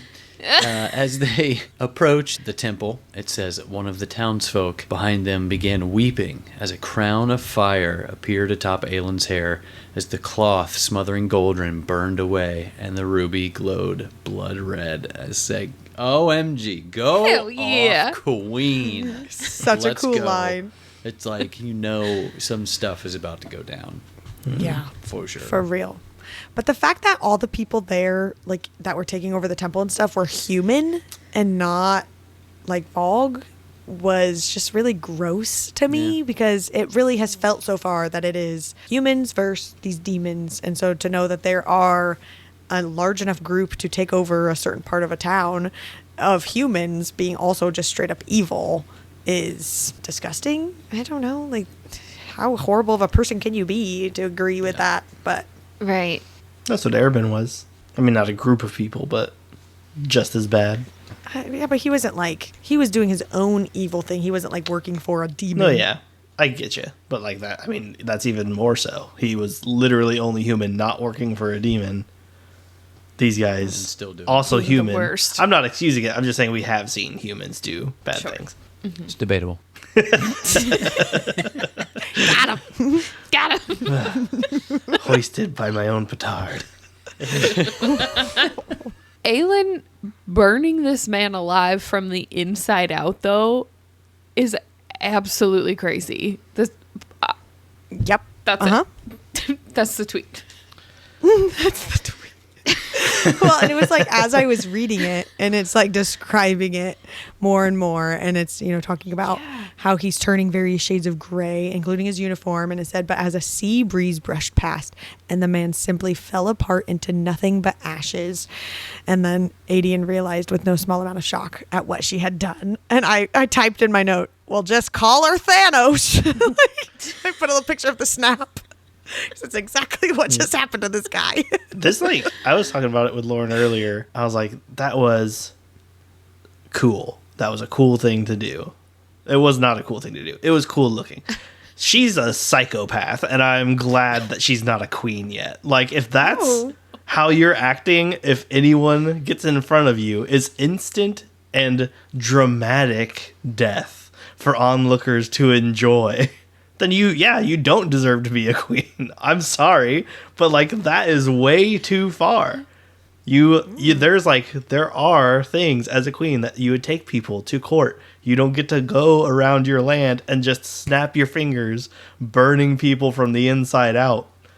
There's methods, and I know they say, "Oh, this is going to be a new court," but if this is the new court, count me out. I don't want it. I don't want that sort of thing.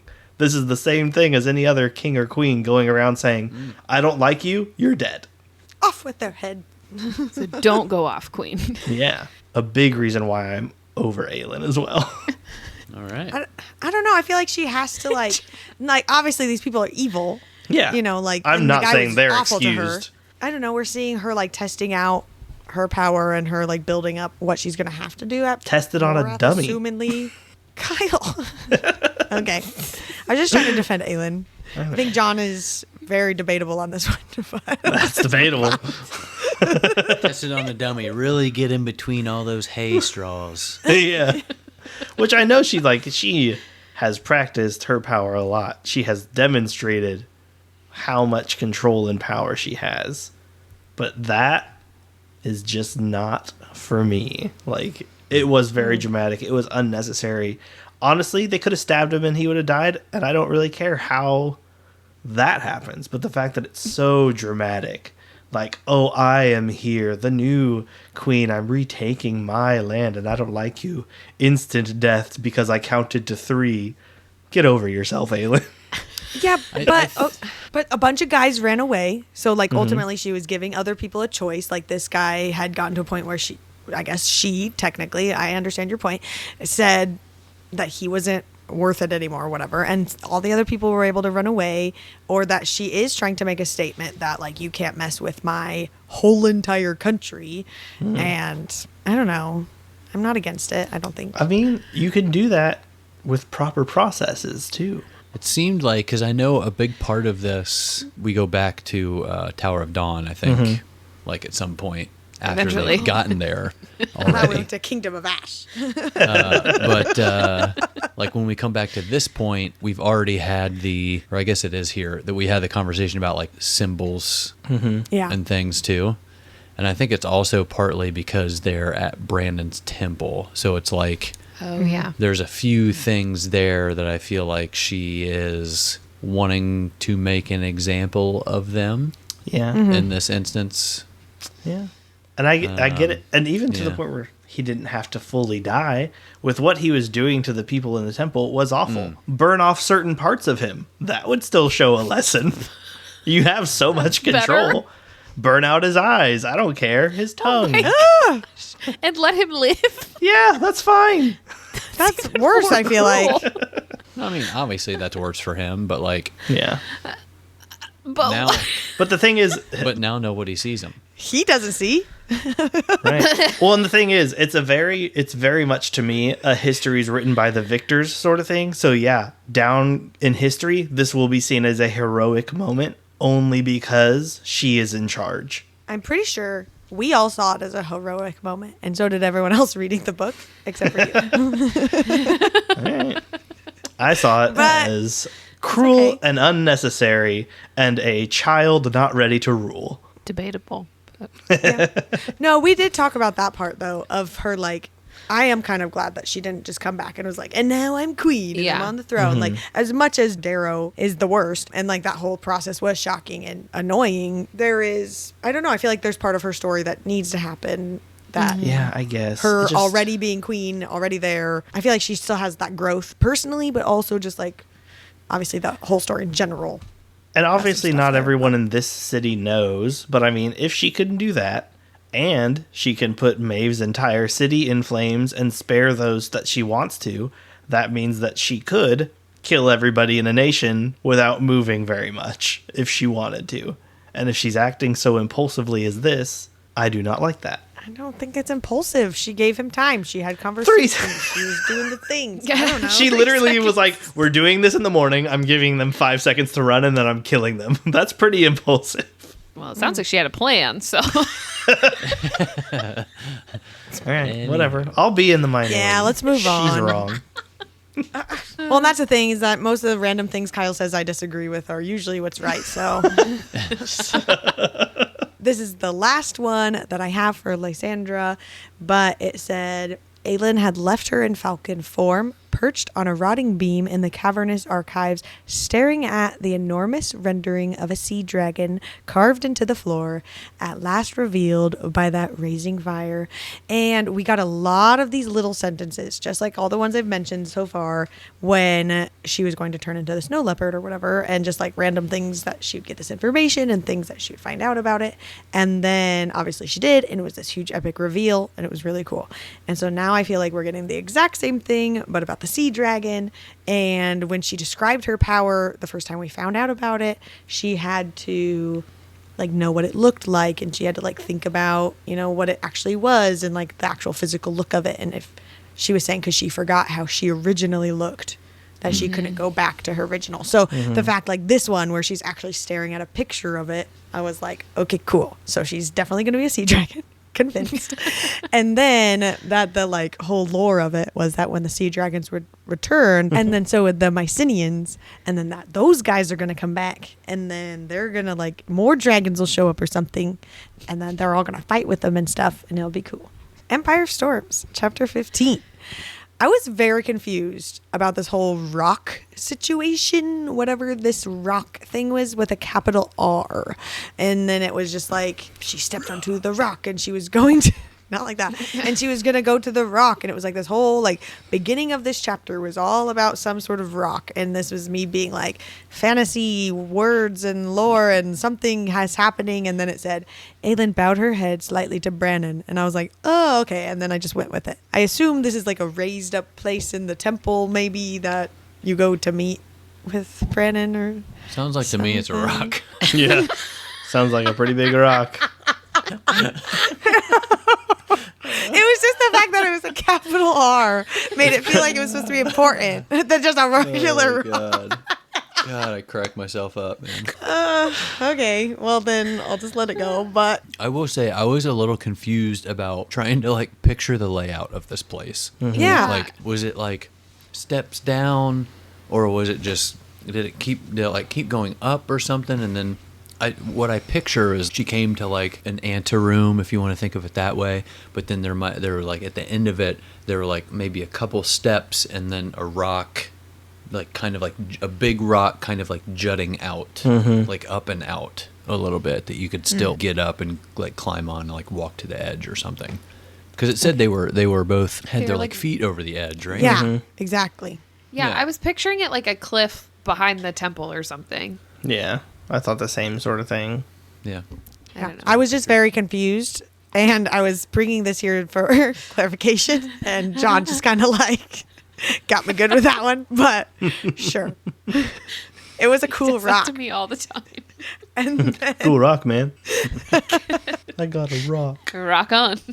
she was talking to Brannon, and he said, I cannot stay long. And then she immediately says, but you're going to manage to cram in as much cryptic warnings as you can, right? Just cracking up. And he does. I know. We had just talked about this so much when Elena was there and just like all the random things. And Kyle went on a whole little tangent about when people come like in ghost form and leave stuff like that. And it was just funny that she even called it out. Yeah. Speaking with the dead is always the least useful thing. And anytime I see it, I'm like, all right, where they're going to say some weird crap and then you'll only know what they meant after you did it. Yeah. Oh yeah, that's what they meant. Oh gosh. I meant I was always with you here.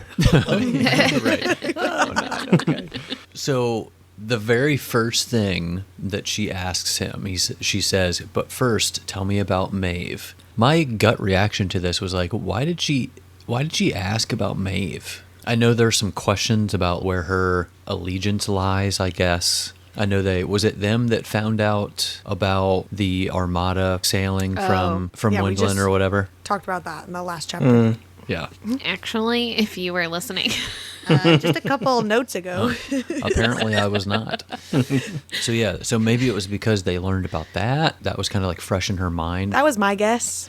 I thought it was weird just because it's like she hasn't really been super influential in anything really that they're doing. It's mostly been like stories from some past stuff and I guess the whole thing with the keys.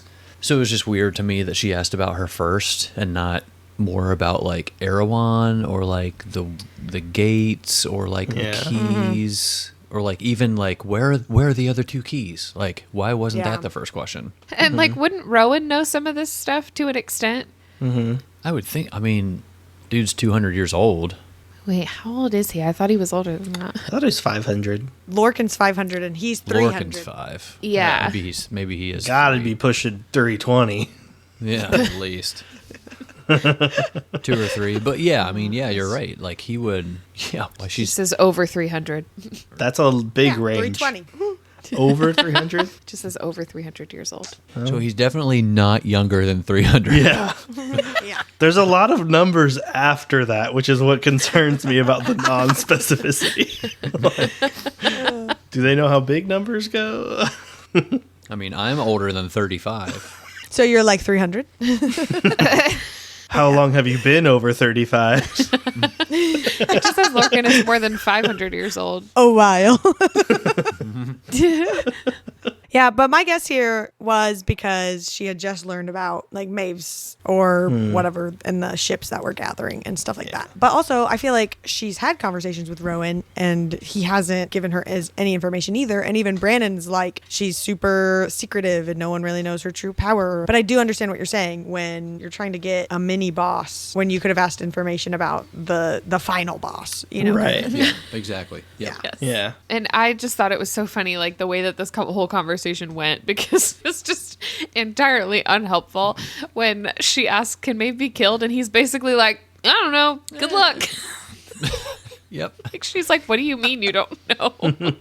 And then I thought it was funny that Brandon like sees is it the sword that he sees? Yeah. And he says, is the beast in the cave dead? And she says, no, but he misses you and you should pay him a visit. He's lonely in there. She was super sassy tonight. She was so sassy. And it like just wasn't what I expected from this interaction, I guess. But then, yeah, we get the classic cryptic dead guy where he's like, the lock's hidden there. What lock? Find the lock. Where? In the stone marshes. It's not exactly a small. And then he's gone. And then she immediately just sticks her tongue out at him, which I thought was really funny. No, I thought she stuck her tongue out at Maeve. And Maeve. Yeah. Maeve? Yeah, and Maeve. Yeah, it says across. Didn't I put it in here? It's my next note. Yeah. Yeah. Like toward Maeve. Across this, Oh, that's right. Yeah. Or whatever. I Yes. guess I was thinking that was at Brandon. Sure. But also she has this conversation, or like one of the things she says to him about how she wishes she talked to him a whole bunch instead of his granddaughter or whatever, or his daughter, because humor must have skipped a generation or whatever, because he's a lot more funny than she is. Like, he's just sassy Not any all more over the helpful, place. though. That's true. This to me is like, her being sassy is funny. But still, I'm just like, you're trying to be a queen. Can you like act like it matters at least? But I guess, Brandon is acting the same way, but he has the right to because he's dead.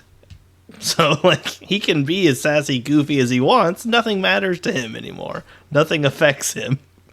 I feel like if I was a queen, I would also be sassy and goofy and laughing all the time. and then you have your moments where you have to be serious and have to actually do your job. This would have been a moment to be serious. She's talking to her great something grandpa. She can talk however she wants to.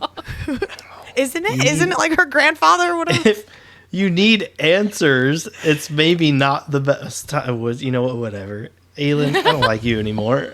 I think it's really hard for her because she's never wanted to be queen. Yeah. So like, I guess. even if she wanted to be, it's like she still had the past of being an assassin. I'm sure it's a pretty difficult transition from her life before to all of a sudden acting like a queen. So Yeah. And that is something Just too taking where some like practice. I think I said it in the last episode too. She doesn't have to be. She could still save the world and not be queen. Well, yeah, and that's go off true. and live her own life. Yeah, but she's never had like training in the court or any sort of thing. Right. She's literally just been. Rowan has been telling them how court should work. Yes, but Yeah. that's not like she's actively had training her whole life, and it's not just magically going to happen overnight. And she's never talked to another king that was a ghost before. Like, I don't know. I just feel like you are being But she too has harsh. talked to ghosts. You've decided in your brain you don't like her, and so therefore anything she does is not no. going to be up to Kyle Parr. You don't get to say that and invalidate any argument I have. She is being childish. You can't just say, oh, you don't like her, so you find faults. I'm finding faults. Therefore, I do not like her. I will say a couple episodes ago, Kyle gave the argument when we were all hating on Kale that we felt like Kale should have gotten over his stuff by now. But you said something about the time we've spent reading this book is like longer than the events of the book have actually taken place. So Yeah. like, we are more invested overall, and it feels like it's been a long time, but it really has not been a long time. Yeah. Good point. I get it. She's young.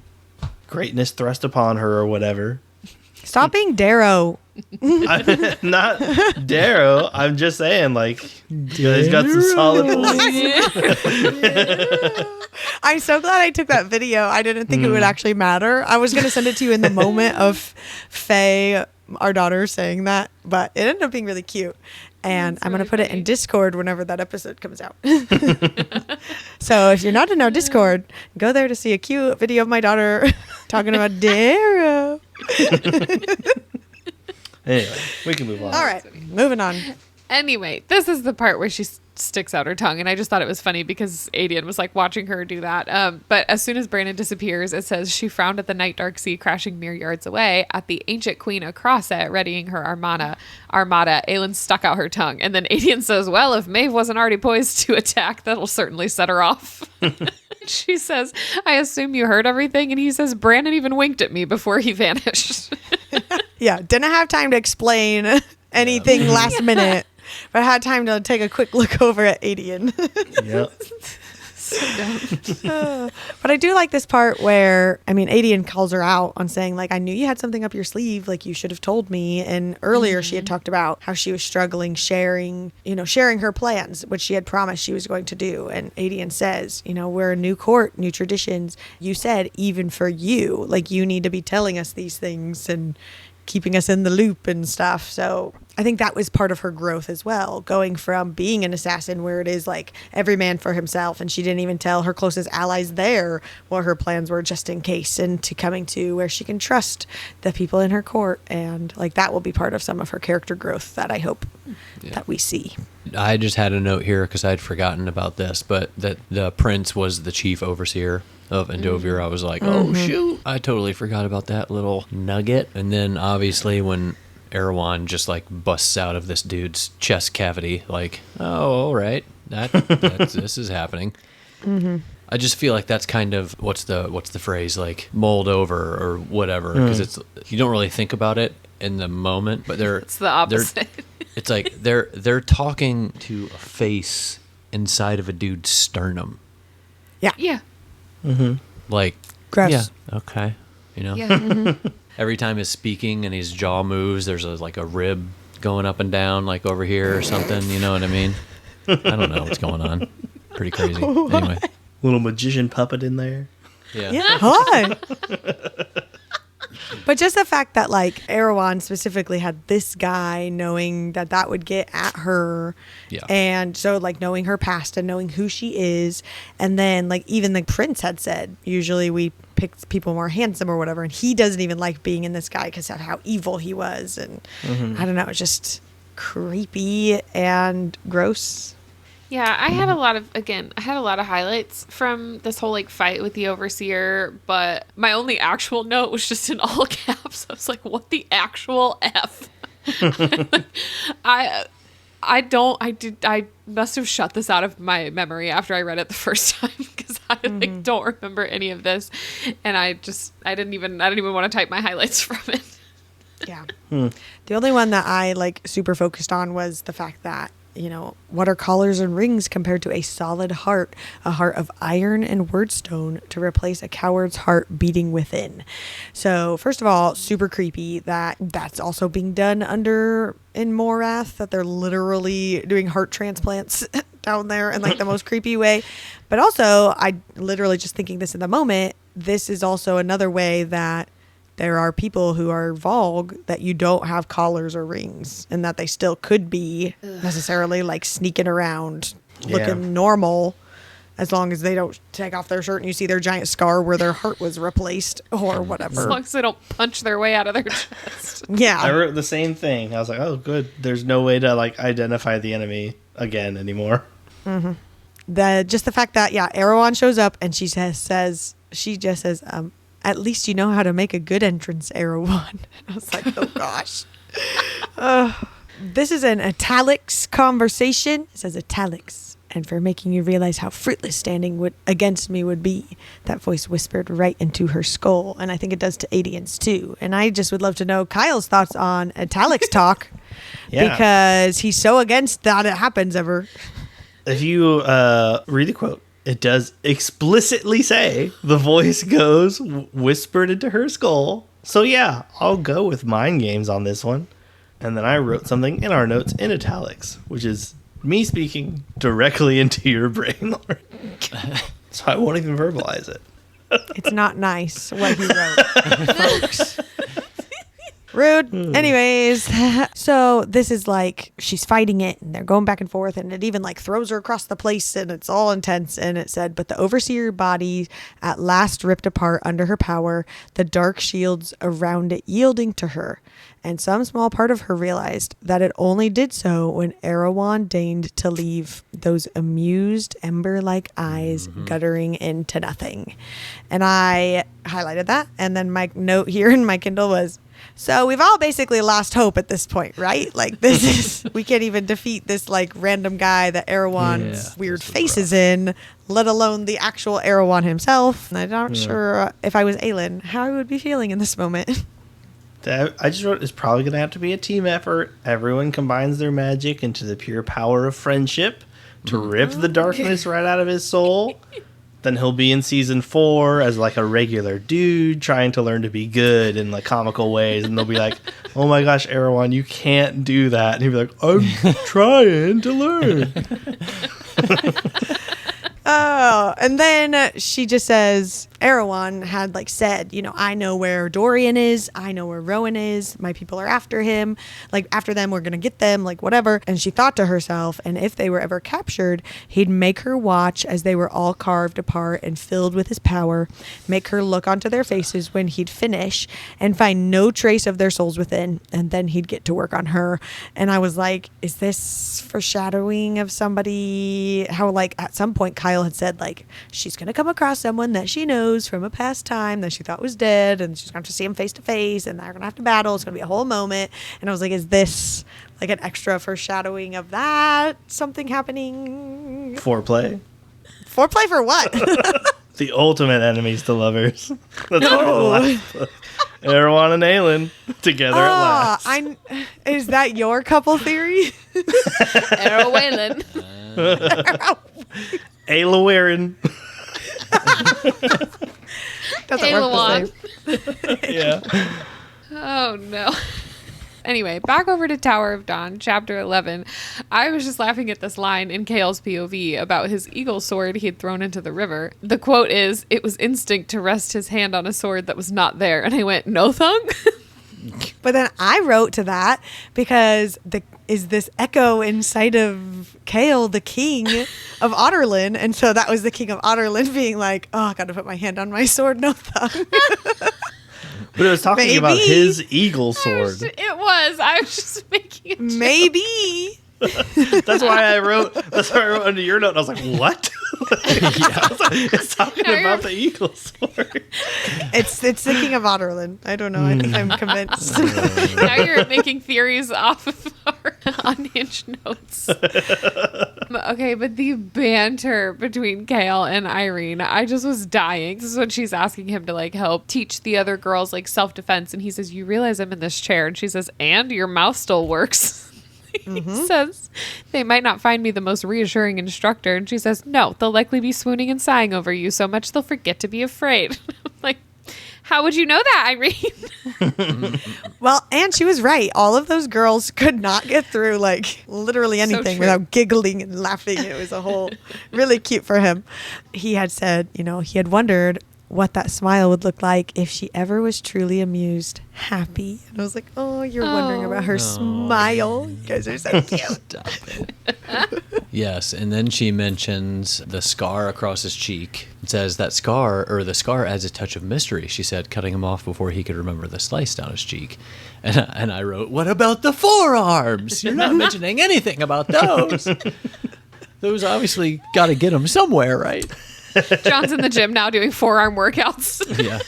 Only forearms. Is this a joke or for real? Just like the massive gorilla forearm and nothing.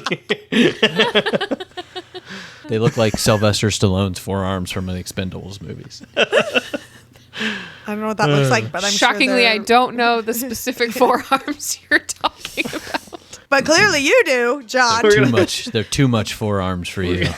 Can't handle that much forearm. Can't handle that much forearm. We'll have a slide-by-slide trivia, like, whose forearm is this? They have to guess the actor. Hugh Jackman. There's just 4 pictures of my forearm.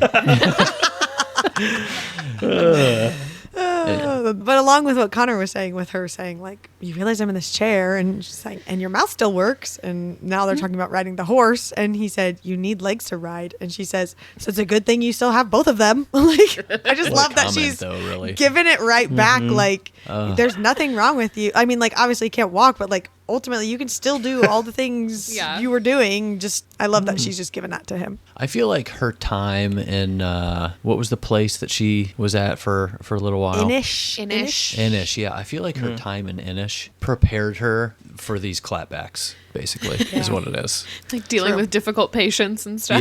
Yeah. And it's like working at the bar and things her boss probably said to her before. Like, I can't do this. It's like, well, good thing I got 2 legs. Get to work. I mean, honestly, even how Aelin was, and she's like, I can't do these things. Yeah. And, Aelin was just very cut and dry. Like, I mean, you can, or you have to. Yeah. So she's probably thought of these clapbacks before, but never had like the backbone to really say them out loud.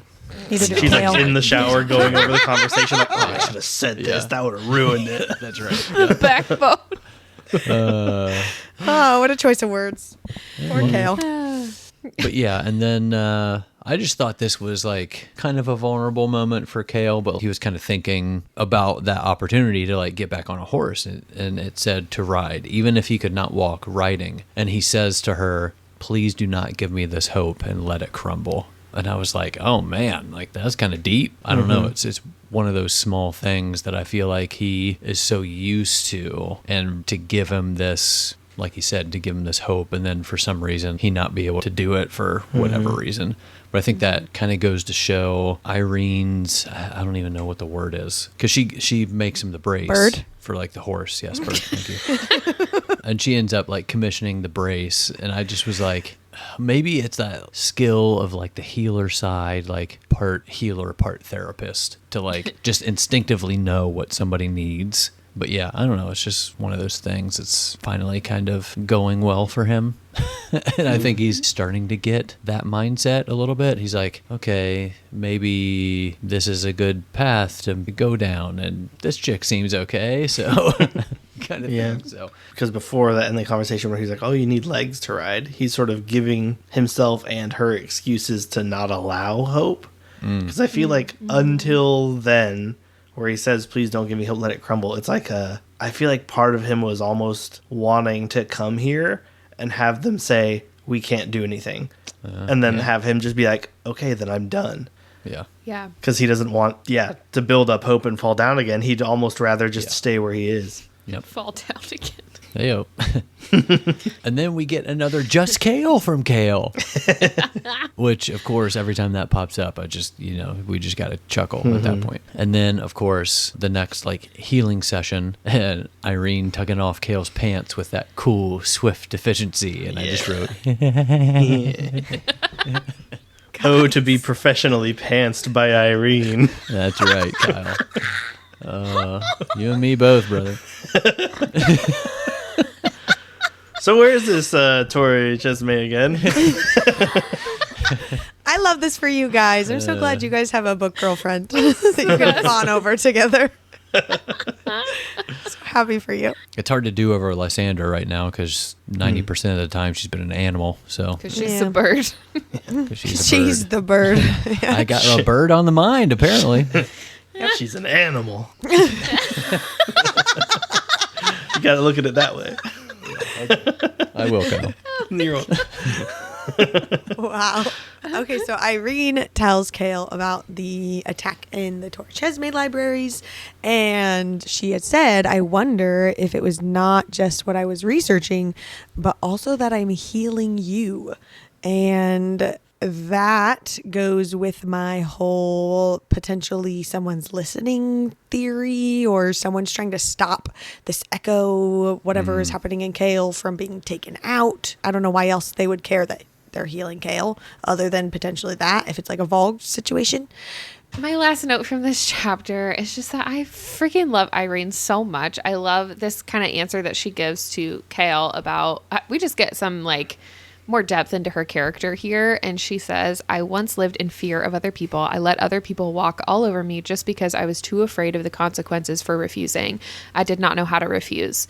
The day I reached these shores, I cast aside that girl, and I will be damned if I let her reemerge or let someone tell me what to do with my life, my choices again. Go off, Irene. I just love her for this. I love that she's had a lot of her character development off page, if you want to call it that. But just, at college before we see her again. Same. It's like... Relatable. Relatable. There's a lot of our characters really going through it right now. So I kind of love that Irene's here, and she's she has a challenge in front of her, but she's kind of got her crap together. And I just love her for that. Yeah. I think that's why we all just... I don't know, it's a character we can be yes, girl, do your thing. And nobody's but also this is happening. She's just the best. Yeah, she is just the best. This is the first time that she tries to really go after whatever's happening on Kale's back, and just said she laid her hand directly atop the scar. Kale opened his mouth to speak, but a scream came out instead. And then that's the last line of the chapter, and it's oh my God, what is happening right now situation, which is super, super intense. But they go through this whole healing whatever, and it takes us into healing montage. It takes us into chapter 12 of Tower of Dawn, and then I'm just kind of I had this whole giggle fest after the healing, because he's only in his underwear, and so it said Irene studied the shirt, then his outstretched arm nearly across her lap, because he's reaching for his shirt and it's there, but then he just leaves it there for a while, and then they're talking about things, and he grabs her hand and he squeezes her hand, and then I'm giggling and I'm having a whole moment. And then it said his hand tightened on hers, so small compared to his, and I was oh my God, it is. they're gonna be perfect together, and I can't wait. I'm so excited. This is what I hair. need. Oh, I know. I know. All I need is for him to literally just like barely put his arm and touch her, and then for them just to have a hand squeeze. That's all I need. Just more of that, please. In this, Sarah. That's all you need because you've been asking for a lot more from everyone else. I don't need the rest of it. That's cool if that happens, I guess, for them. But like, it's just this little stuff in want between. I think they want it. If it happens, I'll be happy, and if it doesn't, Wouldn't be mad about it. You know what they say? You can lead a horse to water, but how? But how?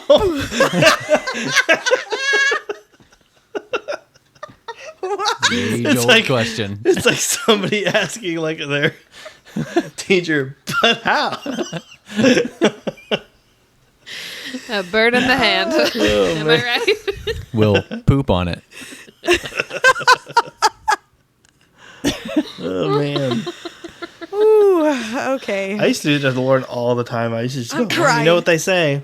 And then not finish it. And she'd be like, "What?" I'm like, You know what they say."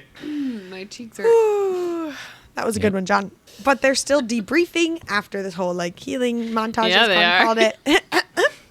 And she says, Nice. Yeah, I got it. debriefing. I just Yeah. got it. There you go. Yeah. I was like in the middle of my actual note from here, so it took me a second. Thank you. Thank you. Good job, Connor. Okay, so she says, then it must be feeding upon something within you. And I was like, of course, Kale would be the perfect candidate for like a half-Volg something inside him to like, because they like thrive on the loathing and the despair and the pain and the whatever. And it's like Kale is literally this whole series just proven how he's the ideal candidate. He will be top of the Volg class if they so chose to inhabit him. So Basted. He's been marinated in it. He's got no magic though, which That they is like true. magic people. Unless there's, and I wouldn't want it to be because I've always liked Kale just being a normie, but he has magic. Or unless they just took magic people because it was easier, but they could take human-y people too. I would pose this question to the group, and maybe this is something we talk about in theories, thoughts and theories, but how? yes. Just ow. So we know that he had the Eye of Elena, Yes. right? So that was protecting him in some way, and I think still even protected him from maybe getting more of the brunt of it. But do you guys think that if he didn't have such a like self-loathing, that the magic would have clung on to him like it did? Or do you Yeah. think it still would have? I don't think it would have. Like if he was a sunshine and rainbow sort of guy. I also Kind of. think like if Irene would have been there and taken care of it in the moment, like how Rowan didn't really Sure. get met with any issue because it was like whatever, but because it's been able to like fester and feed on his self-loathing in life and whatever, and now it's like so much more involved. Because I'm wondering, we clearly have given him like a really hard time about how he's like felt about himself and all that. I'm wondering if because he's had all that inside of him this whole time, that is what, when, you know, the king's magic hit him, that's what it literally latched onto in that moment. And I think the combination of that and hitting it in that spot and the combination of it latching onto that magic was why he basically like went paralyzed. So like if Yeah. it had hit a different spot that wasn't like on his spine, that wouldn't have necessarily happened. But Yeah. But metaphorically, that way of thinking was also paralyzing him. So yes, it's just very happening good. physically. It's Yeah. being I mean, mirrored yeah. physically. Very true. So, okay, interesting. We may continue. All right. So then we are back with like Nezrin and Sartak. And I just really love the addition of the Rooks into this world. Like wyvern and dragons are like things that are written about more often, and maybe creatures like this are a thing in this genre. I feel like I don't really read enough of fantasy to know, but I just love this idea of like a gentler beast that calls attention to the beauty of the world rather than just like being bred purely to kill. And they do like fight. I mean, it sounds like they're almost like an army in and of themselves, but I don't know. I just like the comparison. Like it's just something different. And I just feel like Abraxas would love them. But it's been like, I feel like it's a cool way to kind of expand the world building, even though we're late in the series, but just to like travel more of the world that we wouldn't get to otherwise and see more of it. I think that's been kind of cool. To me, it was just like, oh, this is the thing that will fight the wyvern. Like we did not have a sky creature to compare, and now here they are. And I was like, oh, cool. So this is how that will go. I just remember because you said like you were super aware of others in the genre, but like there is a mythical beast called the Roc. It's just ROC, which makes sense because it's also based in the Middle East, which this area seems inspired by, which is Turkish, so it's sort of on the borderline of Europe and the Middle East. But there are other books, like the ones off the top of my head, now that I hear you say your note, I understand what you were saying better. But there's like the giant eagles in Lord of the Rings. Griffins are very popular, like airborne animals, the sort of eagle-ish qualities. They're in some. They're not super, super everywhere for sure. It's usually like, especially these days, most people just go with dragons. Done. But it has been known in the past. So as I was thinking about this, I was looking up some fan art for the Rooks, and I saw a question on Reddit about whether they have 2 legs or 4, and then it was just kind of this whole discussion about how like different people pictured them. So I want to know like how you guys are picturing the Rooks as you're reading this. Like what do they look like in your head? Since I knew about rocks and the fact that the rocks are in D&D, that's what I thought of because that's what I am familiar with. So basically the same big, colorful plumage beings. The ones I think that I'm familiar with are a little bit more aggressive, but yeah, just big old birds. Yeah, I've always pictured it as like a giant hawk, basically, or eagle or something. I'd actually forgotten about the eagles from like Lord of the Rings and stuff. And like griffins, I did too. But that's kind of what I basically pictured. I think I was picturing the thing that Harry Potter rides on. Buckbeak. Yeah. The griffin. I think, and he's got 4 legs. I think that's... Hippogriff, Yeah, hippogriff. I think that's what I was picturing. Just because they like write it and stuff. I don't know. So yeah, that's like almost what I had in my head too. I've seen like the fan art, so I obviously my like mental image is different now. But that was when I was like looking stuff up on Reddit. That was the first thing I saw that someone said was that they were just picturing Buckbeak, and I was like, oh, okay, yeah. Yeah. But also like because the first time that him and Nezrin ride and they go over the water, and then it gets like the animal or whatever, like the fish or whatever it is, and then there's that. You know, the iconic moment where Harry finally lets go and puts his arm back and they're over the water. And so I guess that's just where my mind went. So that's totally fair. I was just curious. Yep. And then the last thing in this that I just took a note of was when Nezrin calls the Queen of Terrasen, he says, "Your ally?" And she's like, "My friend." And it's just like, period. And I was like, yeah, because you guys are. And it's just so cute. And I don't know. I love them. Back to Empire of Storms, chapter 17.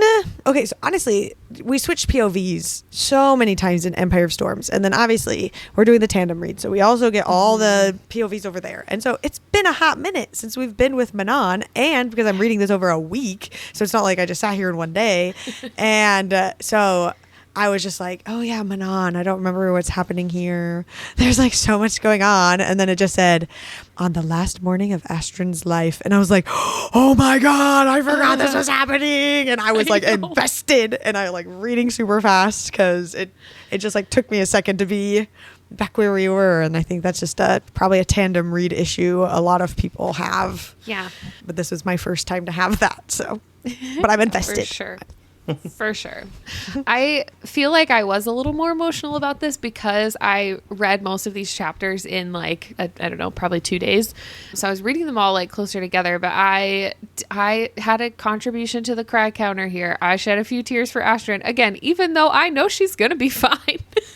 Like, maybe not fine. I guess she did still go through a lot, but I knew that she wasn't about to die. But just the way that she was writing all of this, the one line that really got me was, and maybe Astrid would at last see that hunter of hers, see the stillborn witchling they'd had together, and she's like talking about how like maybe Astrid would be okay, and like this would be I don't know. Anyway, I just was so emotional, like rereading all of that because I love her. And this whole section just like made my stomach drop. So Yeah. I also cried during this section, but I think it was like the stuff that built up that moment because mine was near the end of the chapter. But when Manon is like finally going to see this happen for Astrid and is like basically saying she is saying she's going to kill her so that she doesn't have to go through all the torture and whatever else that would happen beforehand. She could like give her a swift death. Like they're leaving and it said Manon forced herself to lift her chin. We do not wish, we do not hope, she said to her soon to be second. Sorrel's eyes snapped to her, something like hurt flashing there, and Manon took the inner blow. She said, we will move on and adapt. And I was like, no, don't regress. Like, you've just worked so hard to have feelings. Like, this sounds like old Manon from Air of Fire. And then we get this like whole moment from Manon's grandmother. And it hit me on this moment that it was like, does Manon's grandmother also not have a name? Like, she's also just Manon's grandmother. So this goes to what I was saying earlier with all the main character teenagers get names, but their parents or whoever else doesn't. For some reason, the blue blood matron has a name. Yeah. But not the black beak or yellow legs. Yeah. I don't get it. Baba did. Baba Yellow Legs. Yeah, Baba Yellow Legs. But the matron that was like named after her was like her half sister, and we know that, but we don't know her name. Yeah. Yeah. I don't know, but it just Random. said like only hatred glowed in those ancient eyes, hatred and a flicker of satisfaction that Astrid would be ended after decades of being deemed an unfit second. It's just like, ugh, grandmother is the worst. She is the worst. These were also lines that just had me like really emotional. And I'm laughing at my GIF that I put here. I typed that note like in my Kindle. It's all caps. I'm in a glass case of emotion for these lines because I was just like, I was a mess reading this. But Astrid telling Manon, be glad to know, Manon, she rasped with a faint, cocky smile, that she had to chain me up to beat me. And so she's like still being a baddie here, but like in the worst way. Like I hated all of this for her so much. Like she's already endured a lot in this, even though she does get out. But then she tells Manon, bring my body back to the cabin. And it says something in Manon's chest broke so violently that she wondered if it was possible for no one to have heard it. And I just, this was absolutely breaking my heart. I was feeling shattered here. But then I highlighted, Manon understood in that moment that there were forces greater than obedience and discipline and brutality. Understood that she had not been born soulless, that she had not been born without a heart, for there were both begging her not to swing that blade. And I just felt so proud of Manon for finally realizing all of this, even though this is like the worst moment of her life. Yeah, for sure. But this is the part that made me cry when it said Manon looked to her 13, standing around Astrid in a half circle, and one by one they lifted 2 fingers to their brow. There had not been a queen of witches in 500 years, either among the Crokins or the Iron Teeth. Not one. And I even wrote in my notes, yet not knowing anything that was going to happen. So that was like cool that I kind of weirdly predicted that, but like not really. And then the part that actually made me cry was it said, hand trembling, Astrid pressed her fingers to her brow and extended them. Bring our people home, Manon. That part just made me cry that she's like accepting it. And like other notes that we didn't like mention here was, you know, that Manon was saying like one word and Astrid, her life would be fine. Like she just has to say one thing and Manon would take it instead of her, but she's willing to sacrifice herself knowing, you know, that Manon is going to be the person to save them kind of a thing. And yeah, that's where I cried. And then I just lost my mind here. Again, I know I've read this before, but I was like really in the moment here. She says, run. And then it says, Manon Blackbeak whirled and brought Windcleaver down upon her grandmother. And I just typed, in all caps. Yeah. In my note, this was so crazy. And right into the beginning of chapter 18, like she and her grandmother are fighting. And it mentions that like Manon has never seen her grandmother fight, which is so crazy to me. Well, it's crazy to me because it said, you know, that her grandmother did not want others to know how skilled she was. So it's not just Manon. It's like no one has seen the grandmother fight. So like how did she keep her skills up, I guess? And it feels really impressive, but like weird, I guess, at the same time. I guess if she's like going out hunting or something, but like Manon is her heir. Manon's been protecting her entire life. That is just wild to me that she's like probably the closest person to her and has never seen her fight. Yeah. Then as they're fighting, and it said that they lunged for each other and some fundamental part of her was cracking with every slash and swipe and block. And just like, yeah, that she's like literally tearing down whatever last little bit of her was holding on to. Yeah. Whatever with her grandmother and just like moving on to the next thing. And then for her grandmother to just throw at her, you are stripped of your title as wing leader. You are stripped of your title as heir. From this day, you are Manon witch killer, Manon kinslayer. And I was like, oh, because those titles mean so much to her. So like that is also just a big blow for Manon and whatever she's going to have to get over and stuff. So yeah, and then she throws right in her face that she actually did kill Manon's mom. She didn't like die during childbirth, and that she knows who Manon's father was, and he happened to be a rare-born Kraken prince, and she killed him too. And I was fuming at all of that, but then she's like telling I guess this is her villain monologue. I don't know, but she's telling Manon like her mother said Manon would be the one to break the curse and who would save them, and that because of like her father's blood, that Manon's mixed blood would be the key, which kind of answers like a previous question we had about if there were any like males, because we only know about like female witches. But yeah, I just, that's true. Cause he's a male witch. I didn't think about it like that. Right. Like I mean, it says rare born, but I was wondering why he was rare born. I just thought it was rare for them to have another king or like another prince or like a royal line. Yeah, I didn't think about it like because he was a guy, witch, wizard, warlock, whatever they're called. Yeah.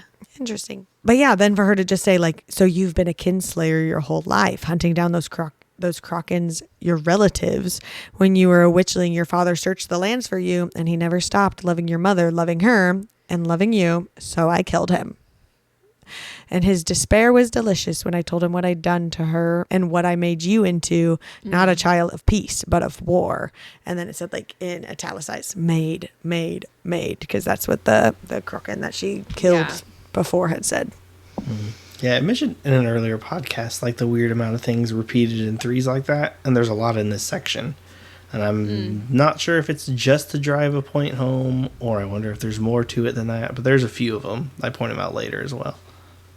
Gone over even earlier, John pointed out where she was looking at the state of Terracin, and it was like, you did this, you did this, you did this sort of thing. And then it said that she starts telling her about, like that the Kraken was there at the Farian Gap, because it was like they finally figured out who Manon was this lost princess. Basically, she's literally like another Aelin being a lost princess, and that her name was Rhiannon, and she was like the last queen, her half sister, and because she killed her, that makes her literally like the rightful queen or whatever. And I'm like, my mind is blowing at this. Like, it's literally like an evil monologue from the bad guy when they think they won everything, so they just lore dump for absolutely no reason. And so we're just getting so much information, but it's just like my mind I have no words. So she tells Manon, like, you are a Kraken, the last of their royal bloodline. With the death of your sister at your own hand, you are a Kraken queen. Which, like, number one, this is absolutely nuts. Number two, we don't really know a lot about the Krakens. We know, like, the Iron Teeth witches there's this whole hierarchy where there's a matron of each clan, but they choose their own heirs. The Iron Teeth witches don't have, like, a royal bloodline. Manon's grandmother had said once that she chose, which, I mean, obviously we know she's lying to her, so I don't even know, but she said once that she chose Manon for her rare pure gold eyes. So she was obviously like related to her, but it's not like about her royal bloodline. She could have chosen anyone to be her heir. So I think this about the Krakens having like a royal bloodline is the first piece of information we really get on the Kraken witches as a whole. Which probably just means at some point we're going to get this huge lore dump on all of them and have to understand a whole new world of people. And because why not? And I'll be here for you if that happens. Thank you. But maybe that's why her eyes are rare for an Iron Teeth, is because she has this like Kraken blood. That could be. I don't know. And then also, I just don't understand why the grandmother would let her wear There's like, she literally is known for wearing a Kraken robe. Maybe she just laughed at her the whole time. Like, She was trying to make it seem like it was some power move, but it was actually like a whole mockery of everything that Manon thought she was. which just makes the grandmother even worse. And I'm kind of annoyed that I didn't like expect something like that, in the sense that like she did this to Astrid and she's just moved on with her life and been fine. So like, why didn't I expect her to also be doing something to literally everyone else, including Manon? This is, I feel like, a whole nother level. But she like literally falls off the cliff and lands on Abraxos, which is like really cool. And then she says, let's make it a final stand worthy of a song. And he bellowed in answer. And I just loved that, like, that's the reason you're going to do it. Like, this is going to be so epic. They're going to write music about us. I was like, oh, yes. Really, the way all of this, like this whole scene that follows, I love the way that it was all written. It just felt like so epic. And she says to the very end, Abraxos, and his roar was the only was his only confirmation. One shot, she'd have one shot. Then she could gladly die, knowing the 13 wouldn't be pursued, not today at least. But like this whole maneuver where she, because of Abraxos's size and like how fast he is, the way that they like lead the yellow leg sentinel on her giant wyvern like right into this rock, and they just like splatter onto it and fall to the ravine floor. Like that whole sequence was just so crazy, and I just love the way it was written. I was like so hyped reading it. This is her and Abraxos's to whatever end. To the very end of Abraxos. They had their own little moment. And I wonder if somebody has actually written a song about this, like in the real world. Has somebody actually written a song about this moment? Was it worthy? If you have, send it to us. Yeah, I want to know, but make sure it's spoiler free. At least for a couple more weeks until I'm done with this book. Jumping back to Tower of Dawn, chapter 13. This is, again, Kale and Irene having like another healing sesh. And it said, only when she made to pull back did the dark wall seem to transform, to morph into something other. And so this is my unhinged theory that I've kind of been like hinting at this whole entire time, maybe. But I'm like, okay, hear me out. Kale has obviously brought some sort of Vogue power with him into Antica. And the only person touching him this whole time he's been here, other than Irene, who is like healing him, has been his maid lady, whatever her name is. Kaja. Got it. Kaja. So maybe in doing this like weird power has also like weirdly become into her or something, and she's this creepy Vogue person.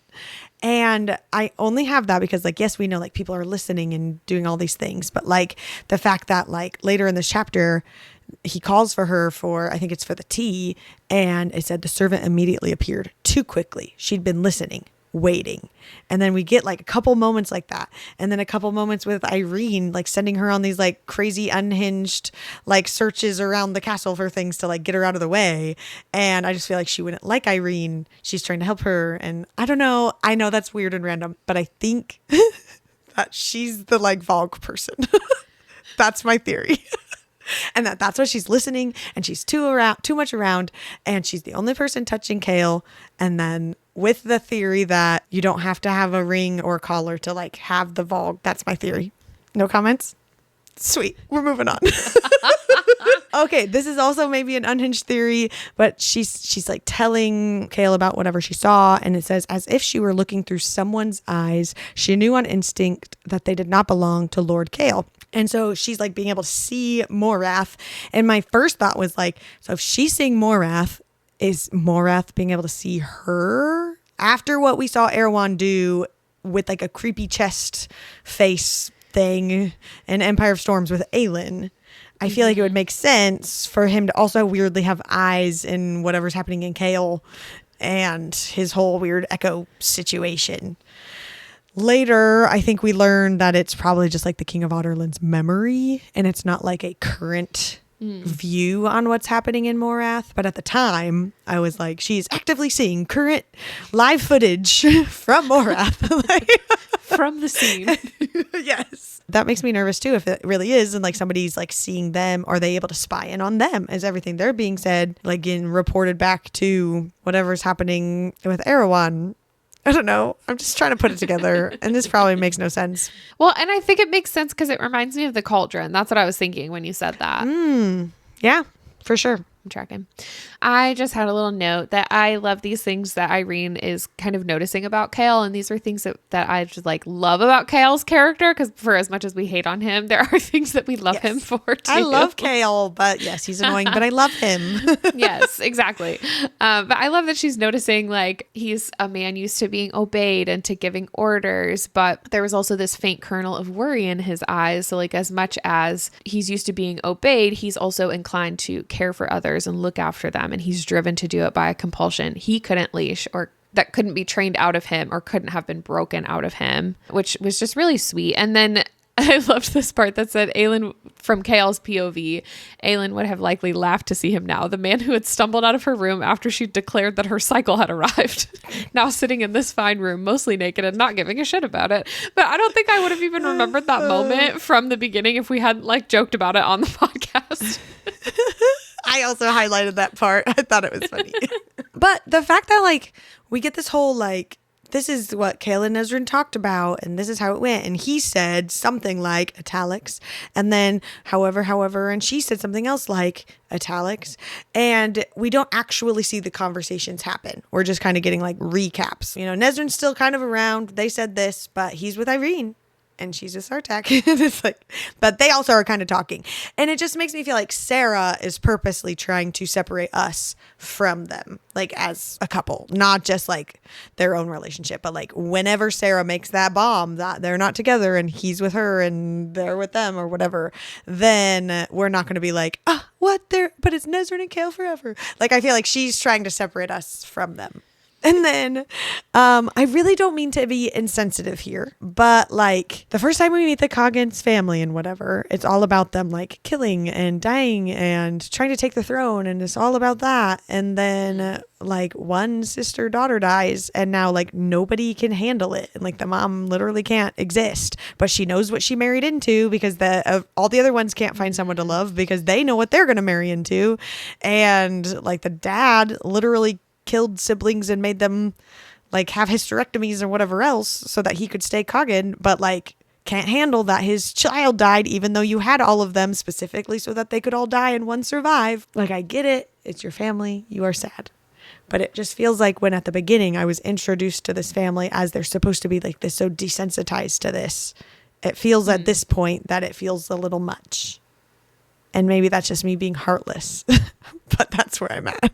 Maybe it's because of how she died, because it wasn't like some ruthless take the throne kind of thing. And she was the youngest one. But like, I feel like going into a marriage expecting that kind of like ruthlessness doesn't necessarily mean that you're not going to be attached to your children, especially your youngest one. I get that.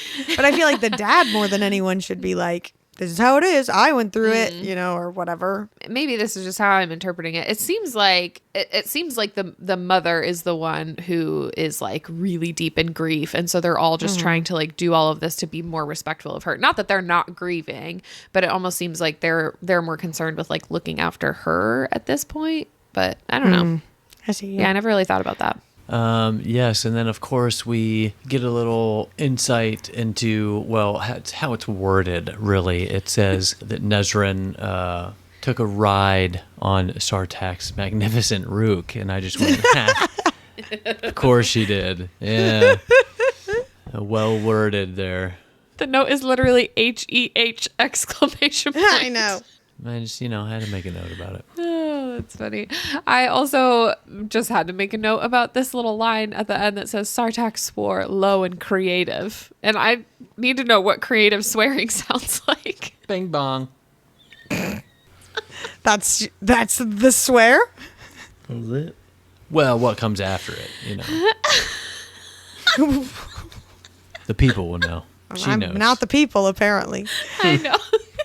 But that's a creative way to curse. I suppose it is. Yeah. Now I'm just going to be picturing Sartak. Anytime creative swearing, you got Sartak going bing bong. Just like that. F your life. That's the line. All right. Anyway.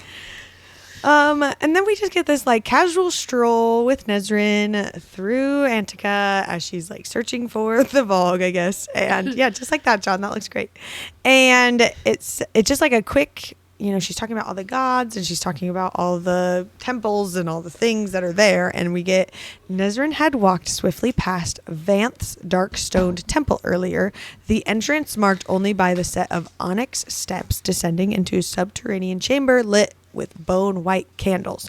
And the only time we ever get the word onyx here is when it's talking about like the rings or the collars or the tower that they had to destroy because of the magic. And it's onyx steps. And it's the god of death. And so it's like, is this attached to whatever's happening with these fog demon guys? Is this, is this somehow connected? So I'm on onyx watch. Isn't it obsidian or was it onyx? I guess it's all. Maybe it is obsidian. Maybe it's onyx. I thought it was onyx. Is it? I don't know. It might be onyx too. I don't know. All right. Tower of Dawn, chapter 14.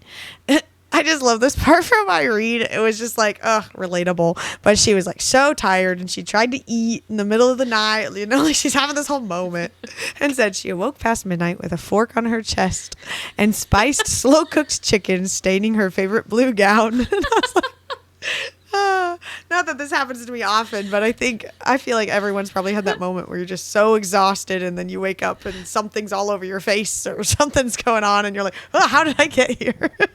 I just love that from her. I think the exact opening line was like, she didn't care if someone murdered her in her sleep. And I was like, yeah. I get it. Yep. Been there. Somehow I read all of this twice and I knew her dress was stained, but I never picked up that this was the reason. Yeah. Spiced, slow-cooked chicken. She snorted. That's how you know she thinks it's funny. I mean, if oh my gosh, if I were to stain my dress with anything, it would be spiced, slow-cooked chicken. Yeah. I mean, come on. Oh, to be a piece of spiced, slow-cooked chicken on Irene's dress. Hey-o. Whoa, Kyle. That's right. At midnight, no doubt. No. The good thing about it is, too, like, chicken's probably still good in the morning. You could eat it cold. Yeah. You're like, I can finish that off. Go on about your day. I mean, she didn't even change her clothes or do her hair, so I wouldn't be surprised if she just took that piece of chicken and popped it in her mouth. Gotta do what you gotta do. All right. Okay, and then she runs all the way back to the palace or whatever to get to Kale, and it said, but Kale's torso remained solid, unwavering. His muscle control was extraordinary. Yeah. And I know, right? But I just want to put it out here in like the last couple chapters. I did highlight every single time that Irene noticed it. When Irene noticed Kale's muscles and how they glistened or they rippled or the curve in the every single one of them. And I did not put them in the podcast episode, everyone, because this is a lot. I'm so sorry. Let's go back and re-record the whole thing just for that. So all I was saying is that Irene checks out Kale's muscles like a bajillion times, which is like fair. So I probably would too. Like not even like consciously. It's just like, in her descriptions of him as a person. And, I mean, if you look good, you look good, I guess. And then we get to the part where they're getting on the horses, specifically when Irene is getting on her horse. Mm-hmm. It says, Kale noticed her attention and snapped his eyes up to hers after staring at her leg. And he says, you have a good seat, as clinically as she often remarked on the status of her patients' bodies. And I was like, what in the hell does that mean? She has a nice butt, obviously. I did look it up, but I was like... I had like reread those like couple of sentences a few different times to see if I was like missing some kind of wording or something. And I was like, no, that's what it says. So this is what it means. It's like an equestrian phrase. It says lots of people would love to have a naturally good seat. It means you are relaxed enough through your lower core and pelvis to have good flexibility and balance in the saddle and direct your weight and movement in the right places. I mean, obviously now that makes perfect sense, but like if you literally have no idea and you just read that he says, you have a good seat. What the hell does that mean? Like, is he trying to compliment her legs or like what is going on here?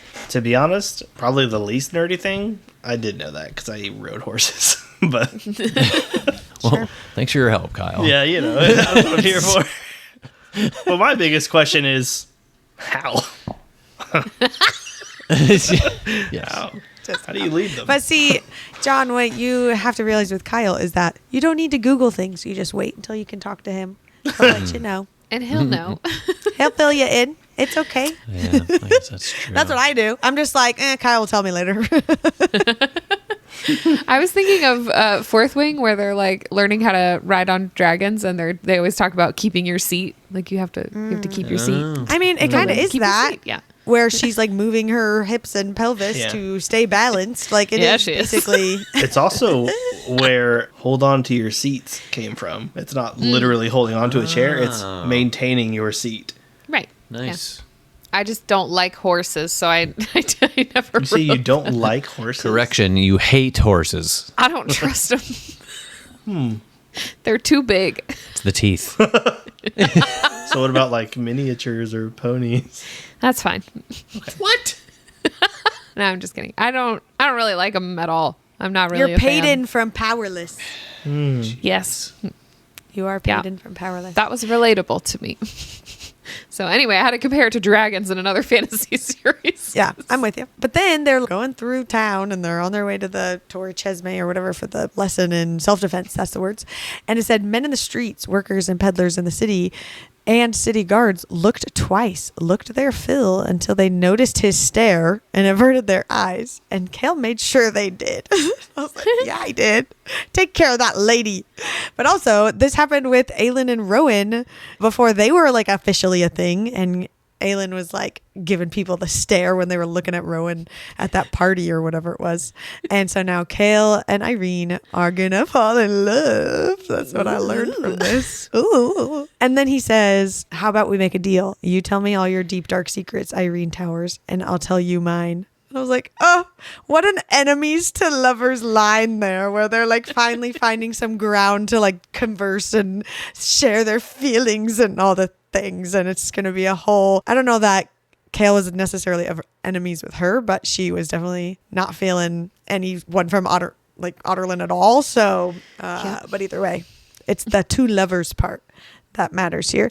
And then it said, still he eyed her for a long moment, the humor lingering on her face, the heavy, soft, curling hair that was occasionally caught in the morning breeze off the sea, and found himself still smiling as something coiled tight in his chest began to loosen. I was like, oh, Kale's in love, and he's just all the things, and I'm so happy for him. It's so cute. And then, like, obviously all the girls at the tower were swooning over Kale, and they are having their whole little lesson and all this stuff. And this girl was like showing literally how to gouge someone's eyes out. And it said, some of the girls laughed quietly at the accompanying pop the girl made with her mouth.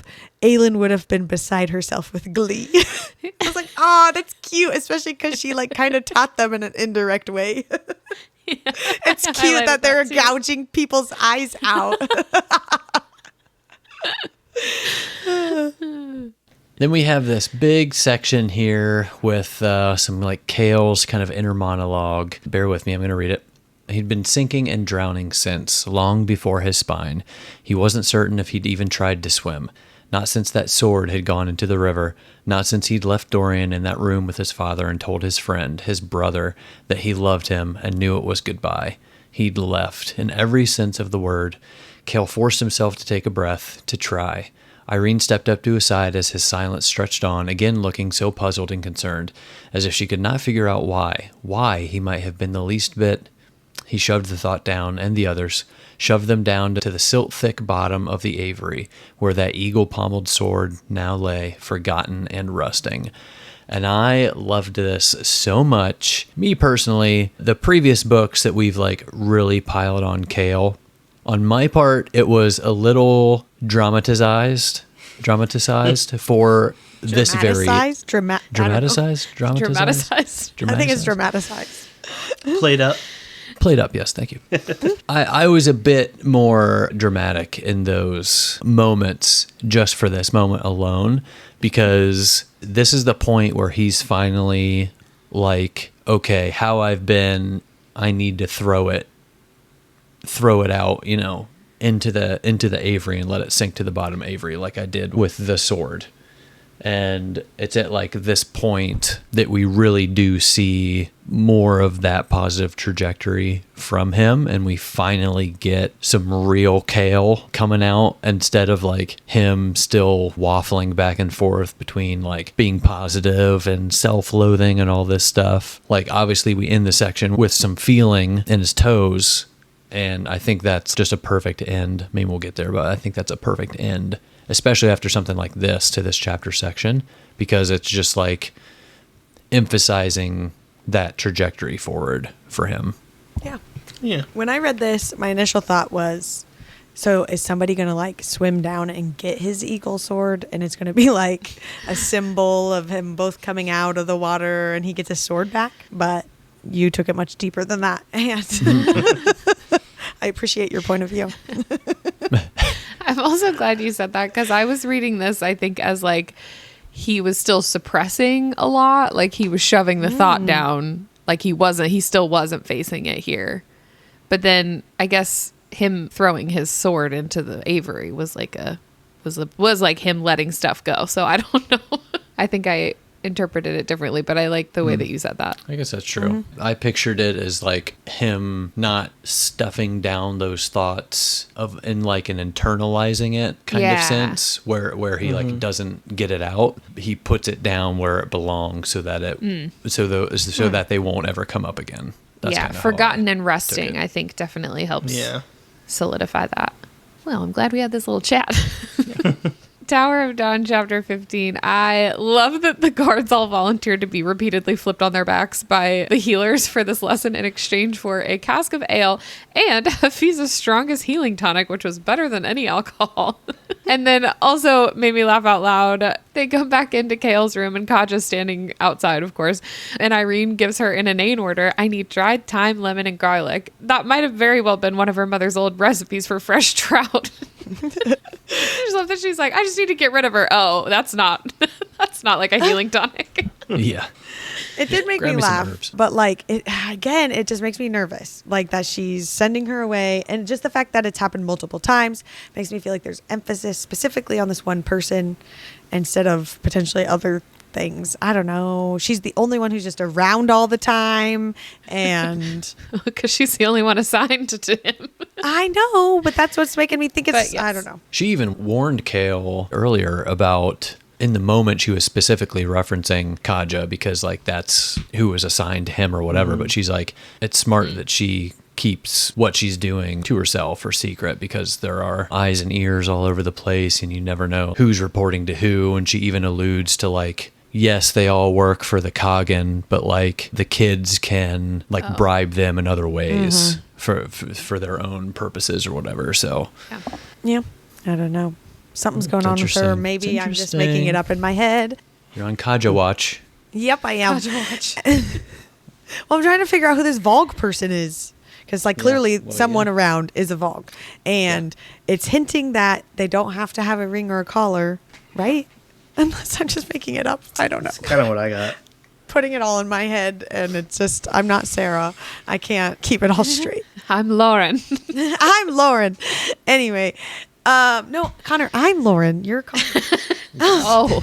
Yes. But then they're telling Nezrin all about their day and how they like just went to the tower and they were like helping all the acolytes and all the stuff. Nezrin's like just like in complete shock and is just like, and you could truly ride. And even Irene felt Kale's inward flinch, mostly because she also flinched as well, just at the disbelief. And I was just like, I wrote rip. Just like embarrassing, but also just like I don't know. We've seen Kale like make some big major faux pas in their like Nezrin and Kale's relationship, but then to get this from Nezrin too, and it's just she's just not just not what he needs right now. Yeah. Relatable for me because I ran into this a lot with kids that I used to counsel. And when I'd meet with them and their parents, I'd be telling their parents what we did. And their parents would always be like, and you did that? And they could be like, yeah, I did. Like, I'd go over these great conversations we had. And it would always be, wow, I can't believe they would tell you anything about that. They never talked to me. I was like, well, there's a reason. What? Yeah. Well, and then like when she walks out of the room and she like kisses him on the cheek or something, it made me cringe. Yeah. Which What did you do to deserve that? usually any sort of anything like that makes me like swoon. So that was just like, nope. Big red flag for Yep. Lauren there. If I didn't know before, that's it now. That's how you know. And I feel like that's going to be like something that possibly pushes them away, like Kale and Irene. If she sees Nesrin still doing that, she'll probably not, even if she does have any feelings growing, be like, oh, well, remind myself I can't do that. Or like if she were to ever come into their room and they're like in a compromising like sitcom situation sort of thing, she'll be like, oh, I forgot. Yeah. We left this this episode, whatever, these chapters with them in bed together. Well, I mean, like if Irene found... Nesrin could just like walk in and be like, excuse me, what's happening here? Yeah, that is true. I don't know. It could happen. Anything could happen at this point. So Kale like just simmering until they get back into his room or whatever, and then he's like going off on Irene about how upset he was that he just let them like manhandle him or whatever. He says, you mean beyond displaying me like some broken doll in front of your acolytes and having them haul me off that horse like a limp fish? And I know he's so traumatized and he's so mad right now, but I was like, a limp fish, Kale? He's thinking about trout. He just heard the recipe she gave God. I thought it was a perfectly accurate description. It just... I don't know if you've ever not had use of your legs, but it's what it feels like. She's had an epidural. Did you feel like a limp fish? That's true. I mean, kind of. A lot of other stuff was going on when I had one of those. Probably not the biggest feeling you had in your head. Wasn't trying to ride a horse. I did appreciate, though, however silly he sounded in the beginning of this fight. I just can't imagine him trying to say that with a straight face. Like he's like genuinely so mad. And I think if somebody yelled limp fish at me in any context, I would just laugh. Anyway, okay. Well, she didn't laugh. She just like accepted it. That's true. But what I do appreciate is that this fight is finally forcing Kale to open up, though. And he's like saying these things out loud to Irene, which is such a big deal that he's just admitting like everything I thought, everything I had planned and wanted, it's gone. All I have left is my king and this ridiculous slim scrap of hope that we survive this war and I can find a way to make something of it. And she says, of what? And he says, of everything that crumbled in my hands, everything. And his voice like breaks when he says it. And so this feels like just a really huge moment for him. And again, like kind of like John said, that he's finally like opening up and being a little bit vulnerable and facing these things that he's feeling. And then he like finally is starting to make some progress, like physically too. Which brings us to chapter 16. The last one. I had written in other instances of something written in threes when in his head he's going over what she told him about her mother being burned alive, and it just goes burned alive, burned alive, burned alive. And I feel like, I don't know, the more I see these, less so early in the series, but now when it happens, it seems like it's something that is striking like the core of a character, like something that is so deep in them, it's just on constant loop. Yeah. I like that. Something I thought was wild, because we were talking about this like darkness within Kale, and if it was like glimpses of Morath were remaining from the king or whatever. But then Irene says one sentence to Kale about what happened to her mother, and then it says the void showed him fire, a woman with golden brown hair and matching skin screaming in agony toward the heavens. What? Yeah, it's like so she's like seeing his, or he's seeing her memory. Yeah, seeing her like, mother burn.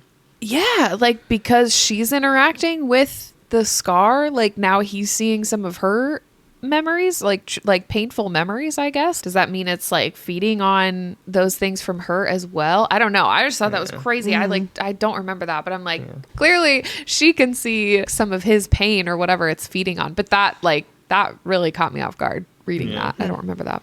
Well, and then I think immediately after that is another repeated threes that he's thinking, seeing this, knowing that he was part of the country that did it. It just says, you did this, you did this, you did this. So a lot of it is happening. So I'm just pointing it out when it does. No idea if it means anything further. Sounds like how I give my theories. I'm just saying things, but I don't know anything.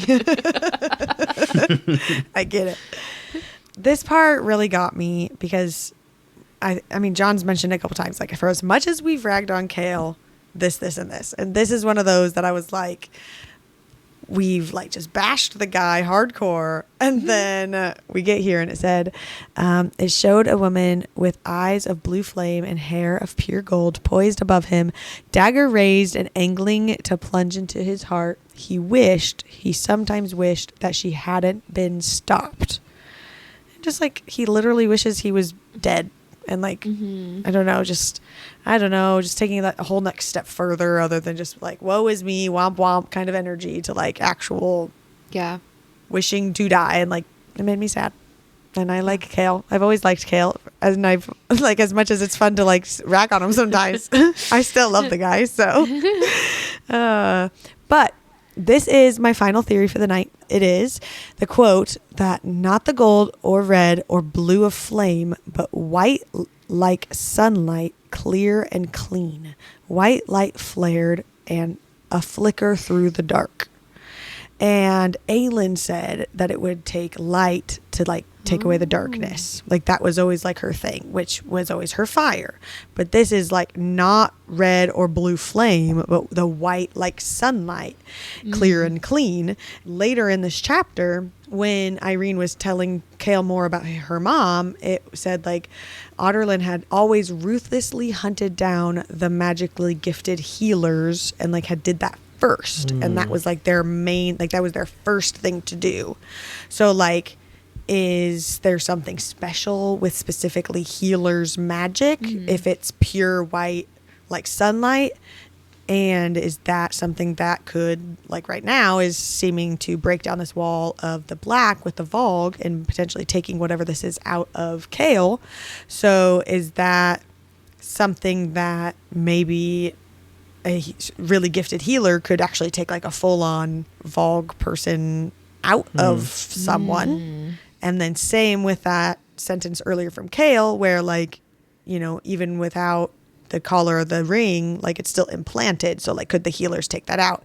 And did obviously Erewhon know this? And so that's why they first hunted down all the healers. And that was like their main priority, was to get them out of the way so that that wouldn't happen later. Well, it's weird that they're not doing that again. Like, why are the Vogue so focused on Rifthold instead of taking care of the healers if that was such a big concern before?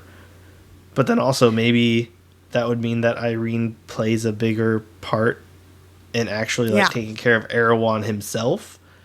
Or maybe Dorian, because he can have any kind of magic and he's apparently like a limitless potential or whatever. So well, yeah, and he had like some sort of healer magic, at least for himself. Not that he's like used it on someone else, but potentially that. Yeah, I am 100% accepting that Irene could be like the person to do the things. Absolutely. Yeah. I'm okay that it's Dorian as well. She deserves to be queen. Right? Anyway, I get what you're saying though. Like they did take care of all the healers, but like just within Otterlin, I guess they could have come down to Annika and taken out the Torch Esme and like knew that that was there. So like I get that part of it, but that was always going through my head. Yeah. If this is, you know, specifically saying it was not the gold or red or blue of flame, but white like the sunlight, and it's coming from her pure magic with that. So I don't know. I like it. I really loved the writing here on this like battle between darkness and light inside of Chaol, and it just reminded me of a line from Silver Flames that I really love. where it says, only to bounce off a shell of that white light wrapped around him, a rock against which the blackness broke, a light in the abyss. It was warm and quiet and kind. It did not balk at the dark. And the line it reminded me of was, I am the rock against which the surf crashes. Nothing can break me. And I like those kind of similar themes because that whole like storyline was really cool too. But I just like this kind of similar wording here that called that to mind. Mm-hmm. And then Irene like stops doing her epic magic, which is really cool, and like the way it's described with the wall and her power and all the things, and that she like literally used so much of her energy here that her like nose was bleeding so much that it's like past her chin and her mouth, and it's literally staining her dress. Like it was soaked into the neckline of her dress, which is just crazy to me. That's just the echo of whatever's in there, like a Vogue demon or whatever. So if this magic really can be used to take out an actual one, like to think how much energy that would be, or maybe multiple healers together or something. I don't know. Oh yeah, like a Karanam. Can't even say it. Karanam. Karanam, yeah. I was just thinking even just like two of them together doing, or focusing on a different part. Or focus group, yep. Yeah, exactly. They all hold hands and the one's in the middle and they something like that. But then we get this sentence like from Irene, like trying to describe what the actual thing is like to Kale. And she said, that it showed her a memory left behind in you of Morath. His blood iced over as he realized who memory it might belong to, again thinking that's the King of Otterland, and said, so I followed the sounds of your screaming to you. It was so focused on ripping you apart that it did not see me coming. It's like there's a sentience to it.